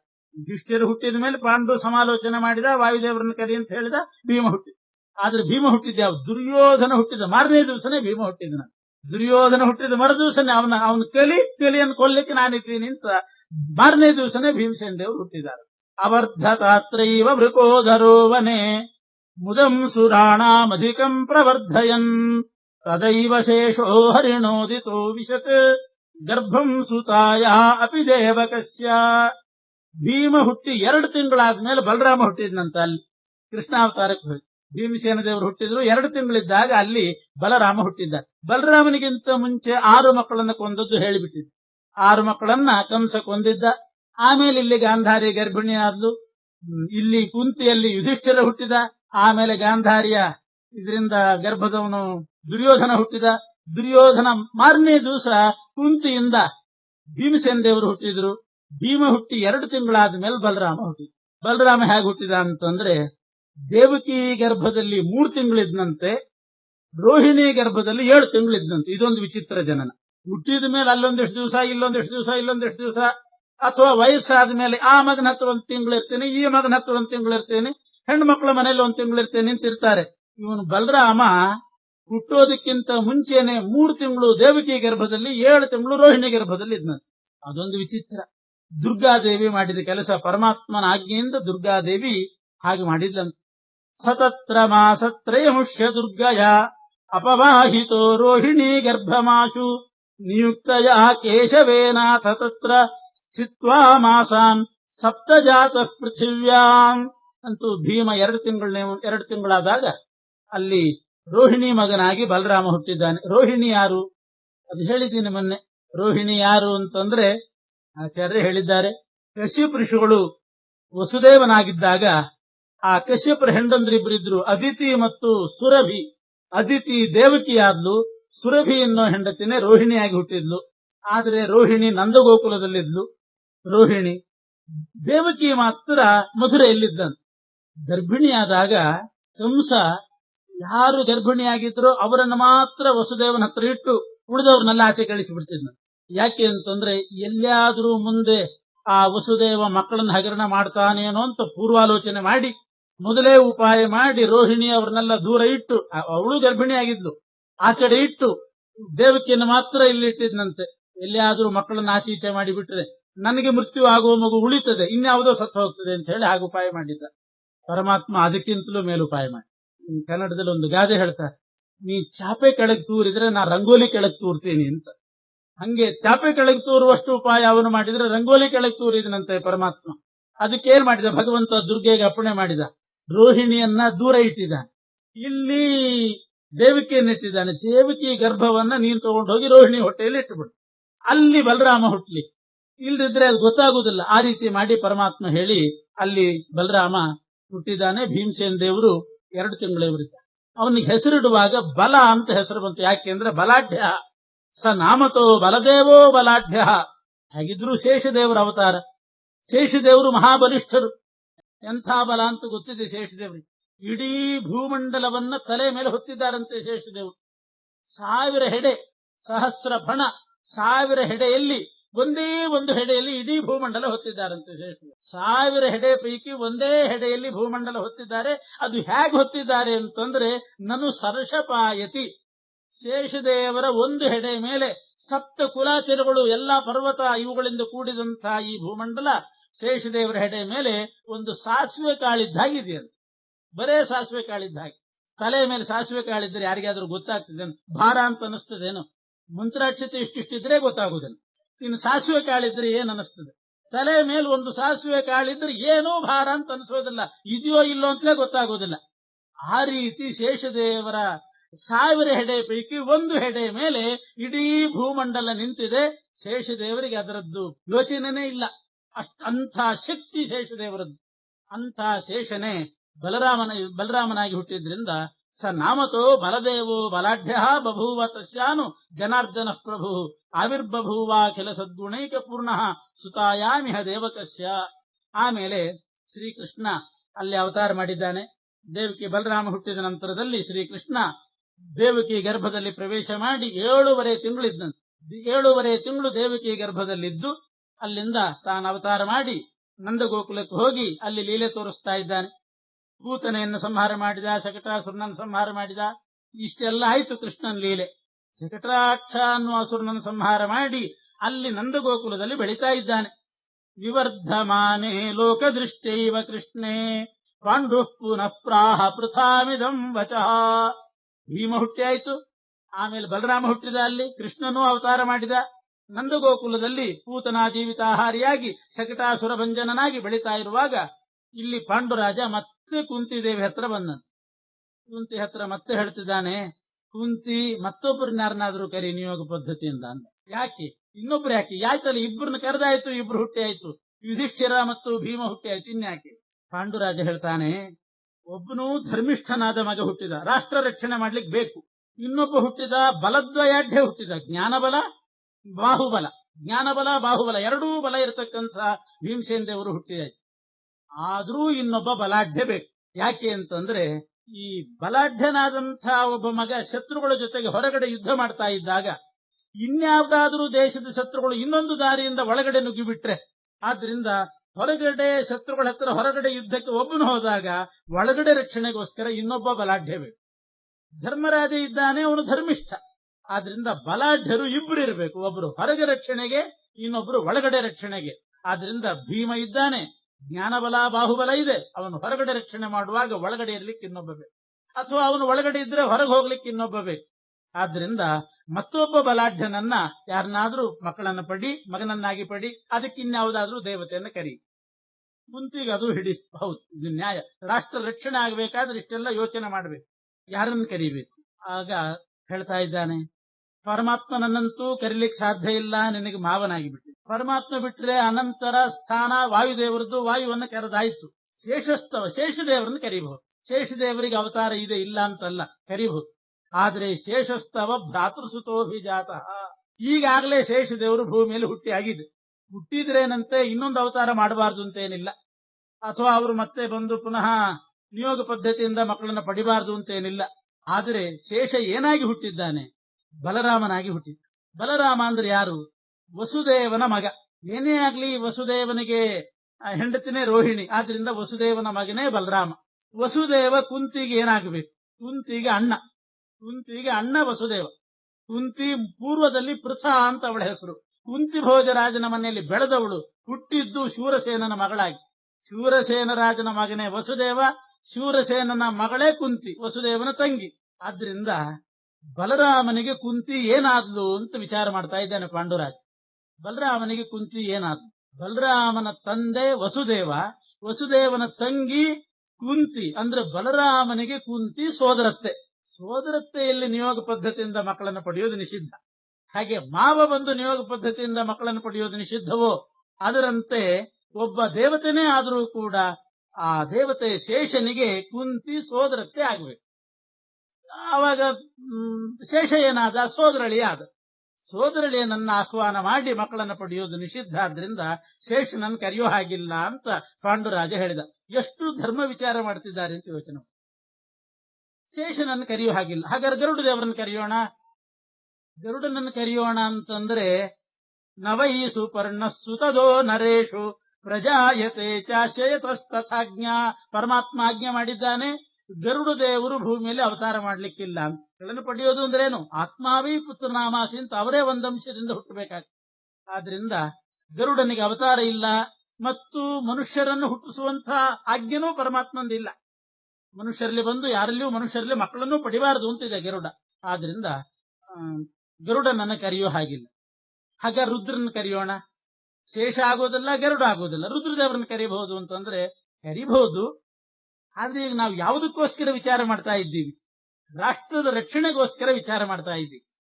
ರುದ್ರದೇವರು ಒಂದು ವೇಳೆ ಅವರನ್ನ ಕರೆದ್ರೆ ಅವರಿಂದ ಹುಟ್ಟತಕ್ಕಂಥ ಮಗ ಸಿಟ್ಟಿನವನಾಗ್ತಾನೆ ಅಂತ ಪಾಂಡುರಾಜ. ಯಾಕೆ? ರುದ್ರದೇವರು ಸ್ವಲ್ಪ ಸಿಟ್ಟಿನವರಾಗಿರ್ಲಿ ಅಂತ ಪರಮಾತ್ಮನೇ ಸಂಕಲ್ಪ ಮಾಡಿದ್ದಾನಂತೆ. ಕೃತಾಪುರ ಹರಿಣ ಶಂಕರಸ್ತು ಕ್ರೋಧಾತ್ಮಕ. ರುದ್ರದೇವರನ್ನು ಹುಟ್ಟಿಸುವಾಗಲೇ ಪರಮಾತ್ಮ ಯಾವ ರೀತಿ ಹುಟ್ಟಿಸಿದ್ದಾನೆ ಅಂತಂದ್ರೆ ಇವನು ಕ್ರೋಧಾತ್ಮಕನಾಗಿ ಸಂಹಾರ ಕಾರ್ಯಕ್ಕೆ ಸರಿ ಹೋಗ್ಲಿ ಅಂತಲೇ ಹುಟ್ಟಿಸಿದ್ದಂತೆ. ಸಂಹಾರ ಕಾರ್ಯಕ್ಕೆ ಅಂತ ಹುಟ್ಟಿದವನನ್ನ ರಾಷ್ಟ್ರ ರಕ್ಷಣೆಗೆ ಅಂತ ಕರೆಯೋದೇನು? ಆದ್ರಿಂದ ಪಾಂಡು ಹೇಳ್ತಾನೆ, ಕುಂತಿ ರುದ್ರನನ್ನು ಕರೆಯೋ ಹಾಗಿಲ್ಲ. ಅವನು ಕ್ರೋಧಾತ್ಮಕನಾಗಿ ಜನಿಸಿದವನು. ಸಂಹಾರಕ್ಕೆ ಉಪಯೋಗ ಆಗ್ತದೆ ಹೊರತು ಸಂರಕ್ಷಣೆಗೆ ಆಗೋದಿಲ್ಲ. ಬೇಡ. ಕೃತಾಪುರ ಹರಿಣ ಶಂಕರಸ್ತು ಕ್ರೋಧಾತ್ಮಕ ಪಾಲನೆ ನೈವ ಯೋಗ್ಯ. ಹಾಗಾದ್ರೆ ಯಾರನ್ನು ಕರೆಯೋದು? ಹಾಗಾದ್ರೆ ಇಂದ್ರನನ್ನು ಕರೆಯುವುದು. ಅಥೋ ಮಹೇಂದ್ರೋ ಬಲವಾನಂತರ ತೇಷಾಂ ಸಮಾಹ್ವಾನಂ ಇಹಾರ್ಹತಿ ಸ್ವರಾಟ್. ಹಾಗಾದ್ರೆ ಇಂದ್ರನನ್ನ ಆಮೇಲಿನ ಸ್ಥಾನ ಬರೋದು ಇಂದ್ರನನ್ನ ಕರೆಯುವುದು. ಇಂದ್ರನನ್ನ ಕರಿ ಅಂತ ಪಾಂಡು ಇಷ್ಟೆಲ್ಲ ವಿಚಾರ ಮಾಡಿ ಹೇಳಿದಾಗ ಇಂದ್ರನನ್ನ ಕರೀತಾ ಇದ್ದಾಳೆ ಕುಂತಿದೇವಿ. ಇಂದ್ರ ಆಹ್ವಾನ ಮಾಡಿದ ಕೂಡಲೇ ಇಂದ್ರನು ಕೂಡ ಬಂದ. ತಾನೇ ಒಂದು ಅಂಶದಿಂದ ಇಂದ್ರ ಅರ್ಜುನನಾಗಿ ಹುಟ್ಟಿದ್ದಾನೆ. ಸಚಾರ್ಜುನೋ ನಾಮ ನರಾಂಶ ಯುಕ್ತ. ಅರ್ಜುನನಾಗಿ ಹುಟ್ಟುವಾಗ ನರನ ಆವೇಶ ಇತ್ತಂತೆ. ನರ ಅಂತಂದ್ರೆ ಶೇಷದೇವರು. ಶೇಷದೇವರ ಆವೇಶವುಳ್ಳವನಾಗಿ ಇಂದ್ರನೇ ಅರ್ಜುನನಾಗಿ ಹುಟ್ಟಿದ. ಶೇಷದೇವರ ಆವೇಶ ಇದ್ಮೇಲೆ ಕೇಳಬೇಕೇನು? ಮತ್ತು ಪರಮಾತ್ಮನ ಆವೇಶನೂ ಇತ್ತು ಅರ್ಜುನನಲ್ಲಿ. ಶೇಷನ ಆವೇಶ, ಪರಮಾತ್ಮನ ಆವೇಶ. ಆದ್ರಿಂದ ಬಲವಾನ್ ಅಸ್ತ್ರವೇತ್ತ, ಒಳ್ಳೆ ಬಲಿಷ್ಠನಾಗಿ ಅರ್ಜುನನು ಕೂಡ ಅಸ್ತ್ರಜ್ಞಾನಿಯಾಗಿ ಹುಟ್ಟಿದ್ದ. ಅಂತೂ ಅರ್ಜುನ ಹುಟ್ಟಿದ. 3 ಮಕ್ಕಳು ಹುಟ್ಟಿದ್ರು. ಅರ್ಜುನ ಹುಟ್ಟಿದ ಮೇಲೆ ಮತ್ತೆ ಪಾಂಡುರಾಜ ಕುಂತಿ ಹತ್ರ ಹೋಗಿ ಮತ್ತೆ ಹೇಳ್ತಿದ್ದಾನೆ, ಧರ್ಮಿಷ್ಠ ಒಬ್ಬ ಹುಟ್ಟಿದ, ಜ್ಞಾನಬಲ ಬಾಹುಬಲ ಇದ್ದವನು ಇನ್ನೊಬ್ಬ ಆದ, ಒಳ್ಳೆ ಅಸ್ತ್ರಜ್ಞಾನಿ ಆದವನು, ಬಲಿಷ್ಠನಾದವನು, ಒಳಗಡೆ ರಕ್ಷಣೆ ಮಾಡ್ಲಿಕ್ಕೆ ಬೇಕು ಅಂತ ಮತ್ತೊಬ್ಬ ಹುಟ್ಟಿದ. ಒಳ್ಳೆ ರೂಪವುಳ್ಳಂಥ ಸುಂದರನಾದ ಮಗ ಮತ್ತೊಬ್ಬ ಹುಟ್ಟಬೇಕು, ಅದಕ್ಕಿನ್ನಾರನಾದ್ರೂ ಕರಿ ಅಂತ. ಆಗಂತಿದ್ದಾಳೆ ಕುಂತಿದ್ದೇವೆ, ಇನ್ ಸಾಧ್ಯ ಇಲ್ಲ ಅಂದ್ಬಿಟ್ಲು. ಇನ್ ಹಿಂಗೆ ನೀವು ಏನೇನೋ ಹೇಳ್ತಾ ಹೋದ್ರೆ ಅದು ನಿಯೋಗ ಆಗೋದಿಲ್ಲ, ಅದು ಅಧರ್ಮ ಆಗಿಬಿಡ್ತದೆ, ಇನ್ಯಾರನ್ನೂ ನಾನು ಕರೆಯೋದಿಲ್ಲ ಅಂದ್ಬಿಟ್ಟು. ಯಾಕೆ ಕುಂತಿ ಯಾಕೆ ಗಂಡನ ಮಾತನ್ನ ಮೀರಿದ್ಲು ಅಂತಂದ್ರೆ, ಪಾಂಡು ಹೇಳಿದ್ದೇನು, ರೂಪನ್ಯ ಸ್ಯಾತ್, ನನಗೆ ರೂಪವಂತನಾದಂಥ ಇನ್ನೊಬ್ಬ ಮಗ ಬೇಕು ಅಂತಂದು. ರೂಪವಂತ ಯಾಕೆ ಬೇಕು? ರಾಷ್ಟ್ರ ರಕ್ಷಣೆ ಮಾಡ್ಲಿಕ್ಕೆ. ರಾಷ್ಟ್ರ ರಕ್ಷಣೆ ಮಾಡೋ ಉದ್ದೇಶ ಇತ್ತು. 3 ಮಕ್ಕಳನ್ನ ಧರ್ಮಕ್ಕಾಗಿ ಒಳಗಡೆ ಹೊರಗಡೆ ಬಲಿಷ್ಠರು ಬೇಕು ಅಂತ ಸರಿ ಹೋಯ್ತು. ಒಳ್ಳೆ ರೂಪವಂತ ಮಗ ಬೇಕು ಅಂತಂದ್ರೆ ಇದು ಅಧರ್ಮ ಆಗ್ತದೆ. ಆದ್ರಿಂದ ಬೇಡ ಅಂತ ಕುಂತಿದೇವಿ ಭರ್ತ್ರಾ ಕುಂತಿ ನೇತಿತಂ ಪ್ರಾಹ ಧರ್ಮಾತ್, ಧರ್ಮದಲ್ಲಿ ನಿಷ್ಠೆ ಇಟ್ಟು ನಾನಿನ್ಯಾರನ್ನೂ ಕರೆಯೋದಿಲ್ಲ ಅಂತ. ಆಯ್ತು ಅಂತ ಅಲ್ಲಿಗೆ ಇಷ್ಟೆಲ್ಲ ಹುಟ್ಟಿದ್ರಲ್ಲ, ಯಾರ್ಯಾರು ಯಾವಾಗ ಹುಟ್ಟಿದ್ರು ಅಂತ ಅನ್ನೋದನ್ನ ಆಚಾರ್ಯ ಹೇಳ್ತಾರೆ. ಬೃಹಸ್ಪತ್ಯಾಚಾರ್ಯರು ಮೊದಲು ಹುಟ್ಟಿದ್ದು ದ್ರೋಣಾಚಾರ್ಯರಾಗಿ. ಬೃಹಸ್ಪತ್ಯಾಚಾರ್ಯ ಭರದ್ವಾಜರ ಮಕ್ಕಳಾಗಿ ದ್ರೋಣಾಚಾರ್ಯರಾಗಿ ಅವತಾರ ಮಾಡಿದ್ರು. ಅದೇ ಬೃಹಸ್ಪತ್ಯಾಚಾರ್ಯರು ಇನ್ನೊಂದು ಅವತಾರ ಮಾಡಿದ್ರಂತೆ. ಒಬ್ಬರಿಗೆ 2 ಅವತಾರನೂ ಇದೆ ಭೂಮಿಯಲ್ಲಿ. ಬೃಹಸ್ಪತ್ಯಾಚಾರ್ಯ 2 ಅವತಾರ ಮಾಡಿದ್ದಾರೆ ಭೂಮಿಯಲ್ಲಿ, ದ್ರೋಣ ಮತ್ತು ಉದ್ಧವ. ದ್ರೋಣಾಚಾರ್ಯರಾಗಿ ಬೃಹಸ್ಪತ್ಯಾಚಾರ್ಯ ಅವತಾರ ಮಾಡಿದ್ರು. ಆದ್ರೆ ಅವರಿಗೆ ಸಮಾಧಾನ ಆಗ್ಲಿಲ್ಲ. ಬೃಹಸ್ಪತ್ಯಾಚಾರ್ಯ, ನಾನು ದ್ರೋಣನಾಗಿ ಹುಟ್ಟಿಬಿಟ್ರೆ ಎಲ್ರಿಗೂ ಗುರು ಅಂತ ಅನಿಸ್ಕೊಳ್ತಾ ಇದ್ದೀನಿ, ಎಲ್ರೂ ನನಗೆ ನಮಸ್ಕಾರ ಮಾಡ್ತಾರೆ, ಕೃಷ್ಣನೂ ನಮಸ್ಕಾರ ಮಾಡ್ತಾನೆ, ಎಲ್ರೂ ಕೂಡ ನಮಸ್ಕಾರ ಮಾಡುವವರೇ ಆಗಿಬಿಟ್ರು. ಆದ್ರಿಂದ ನಾನು ಇನ್ನೊಂದು ಅವತಾರ ಮಾಡಬೇಕು, ವಿಶೇಷವಾಗಿ ಕೃಷ್ಣನ ಸೇವೆಗಾಗಿ ಅವತಾರ ಮಾಡಬೇಕು, ಅಂಥ ಒಂದು ಅವತಾರ ತಾಳಬೇಕು ಅಂತ ವಿಚಾರ ಮಾಡಿ ಬೃಹಸ್ಪತ್ಯಾಚಾರ್ಯರು ಉದ್ಧವನಾಗಿ ಹುಟ್ಟಿದ್ರಂತೆ ಕೃಷ್ಣನ ಸೇವೆಗಾಗಿ. ದ್ರೋಣಾಚಾರ್ಯರು ಹೆಚ್ಚಿಗೆ ಕೃಷ್ಣನಿಗೆ ಹತ್ತಿರ ಆಗ್ಲಿಲ್ಲ, ಕೃಷ್ಣನಿಗಿಂತ ಸ್ವಲ್ಪ ದೂರ ದೂರ ಆಗಿಬಿಟ್ರು ದ್ರೋಣಾಚಾರ್ಯರು. ಆ ಕಡೆ ಸೇರ್ಕೊಂಡು ಬಿಟ್ರು, ಕೌರವರ ಕಡೆ ಸೇರ್ಕೊಂಡ್ರು. ಆದ್ರಿಂದ ವಿಶೇಷ ಕೃಷ್ಣನ ಸೇವೆ ಮಾಡಬೇಕು ಅಂತ ಉಪಗವ ಅಂತನ್ನುವವನ ಮಗನಾಗಿ ಬೃಹಸ್ಪತ್ಯಾಚಾರ್ಯ ಅವತಾರ ಮಾಡಿದ್ರು. ಆ ಉಪಗವನ ಮಗನೇ ಉದ್ಧವ. ಕೃಷ್ಣನಿಗೆ ವಿಶೇಷವಾದ ಸ್ನೇಹ, ಕೃಷ್ಣನ ಮೇಲೆ ಪರಮಭಕ್ತಿ ಉದ್ಧವನಿಗೆ. ಅಂಥ ಉದ್ಧವನಾಗಿ ಬೃಹಸ್ಪತ್ಯಾಚಾರ ಅವತಾರ ಮಾಡಿದ್ರು. ಉದ್ಧವನಲ್ಲಿ ವಾಯುದೇವರ ಆವೇಶನೂ ಇತ್ತು. ಅದೇ ಸಂದರ್ಭದಲ್ಲಿ ಚೈಕಿತಾನ ಅಂತ ಮತ್ತೊಬ್ಬ ಪರಮಾತ್ಮನ ಸೇವೆಗೋಸ್ಕರ ಪ್ರತಿಭಾ ಅನ್ನುವಂಥ ಮರುದೇವತೆನೇ ಚೈಕಿತಾನನಾಗಿ ಹುಟ್ಟಿದ್ದಾನೆ. ಅದೇ ಸಂದರ್ಭ ಉದ್ಧವ ಹುಟ್ಟಿ 3 ವರ್ಷದ ನಂತರದಲ್ಲಿ ಸಾತ್ವಿಕಿ ಹುಟ್ಟಿದ. ಸತ್ಯಕನ ಮಗನಾಗಿ ಸಾತ್ವಿಕಿ ಹುಟ್ಟಿದ್ದ ಹಿಂದೆ ಬಂತು. ಯುಯುಧಾನನೇ ಸಾತ್ವಿಕಿ. ಅವನು ಉದ್ಧವ ಹುಟ್ಟಿ 3 ವರ್ಷದ ಮೇಲೆ ಸಾತ್ವಿಕಿ ಹುಟ್ಟಿದ. ಸಾತ್ವಿಕಿ ಜೊತೆಗೆ ಅದೇ ಕಾಲದಲ್ಲಿ ಹುಟ್ಟಿದವನು ಚೇಕಿತಾನ. ಚೇಕಿತಾನನ ಸಮಕಾಲೀನ ಕೃತವರ್ಮ ಅಂದ್ರೆ ಹಾರ್ದಿಕ್ಯ. ಇವರೆಲ್ಲ ಹುಟ್ಟಿ 3 ವರ್ಷದ ನಂತರದಲ್ಲಿ ಯುಧಿಷ್ಠಿರ ಹುಟ್ಟಿ 1 ವರ್ಷದ ಮೇಲೆ ಅಶ್ವತ್ಥಾಮಾಚಾರ ಹುಟ್ಟಿದ್ರು. ಅಶ್ವತ್ಥಾಮಾಚಾರ ಹುಟ್ಟಿ 4 ದಿವಸದ ಮೇಲೆ ದುರ್ಯೋಧನ ಹುಟ್ಟಿದ್ರು. ಯುಧಿಷ್ಠಿರನಿಗಿಂತ 1 ವರ್ಷ ಸಣ್ಣವರು ಅಶ್ವತ್ಥಾಮಾಚಾರ. ಅವರು ಯಾರು ಅಂತಂದ್ರೆ ತಥೋಬ್ಧತೋ ಭೂಭರ ಸಂಹೃತೌ ಹರೇ ಅಂಗತ್ವಮಾಪ್ತುಂ ಗಿರಿಶೋ ಜನಿಷ್ಠ ಅಶ್ವತ್ಥಾಮ ನಾಮತೋಶ್ವಧ್ವನಿಂ ಸಹ ಯಸ್ಮಾಚ್ಚಕ್ರೆ ಜಾಯಮಾನೋ ಮಹಾತ್ಮ. ಯುಧಿಷ್ಠಿರ ಹುಟ್ಟಿ 1 ವರ್ಷಕ್ಕೆ ಸರಿಯಾಗಿ ರುದ್ರದೇವರೇ ಅಶ್ವತ್ಥಾಮಾಚಾರ್ಯರಾಗಿ ಜನಿಸಿದ್ರು. ದ್ರೋಣಾಚಾರ್ಯರ ಮಗನಾಗಿ ದ್ರೋಣಾಚಾರ್ಯರು ಕೃಪಿಯನ್ನ ವಿವಾಹ ಮಾಡಿಕೊಂಡಿದ್ರು. ಯಾಕೆಂದ್ರೆ ದ್ರೋಣಾಚಾರ್ಯರು ಪೂರ್ವದಲ್ಲಿ ಬೃಹಸ್ಪತ್ಯಾಚಾರ, ಕೃಪಿ ಪೂರ್ವದಲ್ಲಿ ತಾರೆ. ಆದ್ರಿಂದ ಕೃಪಿ ಮತ್ತು ದ್ರೋಣಾಚಾರ್ಯರು ದಂಪತಿಗಳಾದ್ರು. ಅವರಿಗೆ ಅಶ್ವತ್ಥಾಮಾಚಾರ್ಯರು ಮಗನಾಗಿ ಹುಟ್ಟಿದ್ದಾರೆ. ಅವರಿಗೆ ಅಶ್ವತ್ಥಾಮ ಅಂತ ಹೆಸರು ಬರಲಿಕ್ಕೆ ಕಾರಣ ರುದ್ರದೇವರೇ ಅಶ್ವತ್ಥಾಮರಾಗಿ ಅವತಾರ ಹುಟ್ಟಿದಾಗ ಕುದುರೆ ಹಾಗೆ ಶಬ್ದ ಮಾಡಿದ್ರು.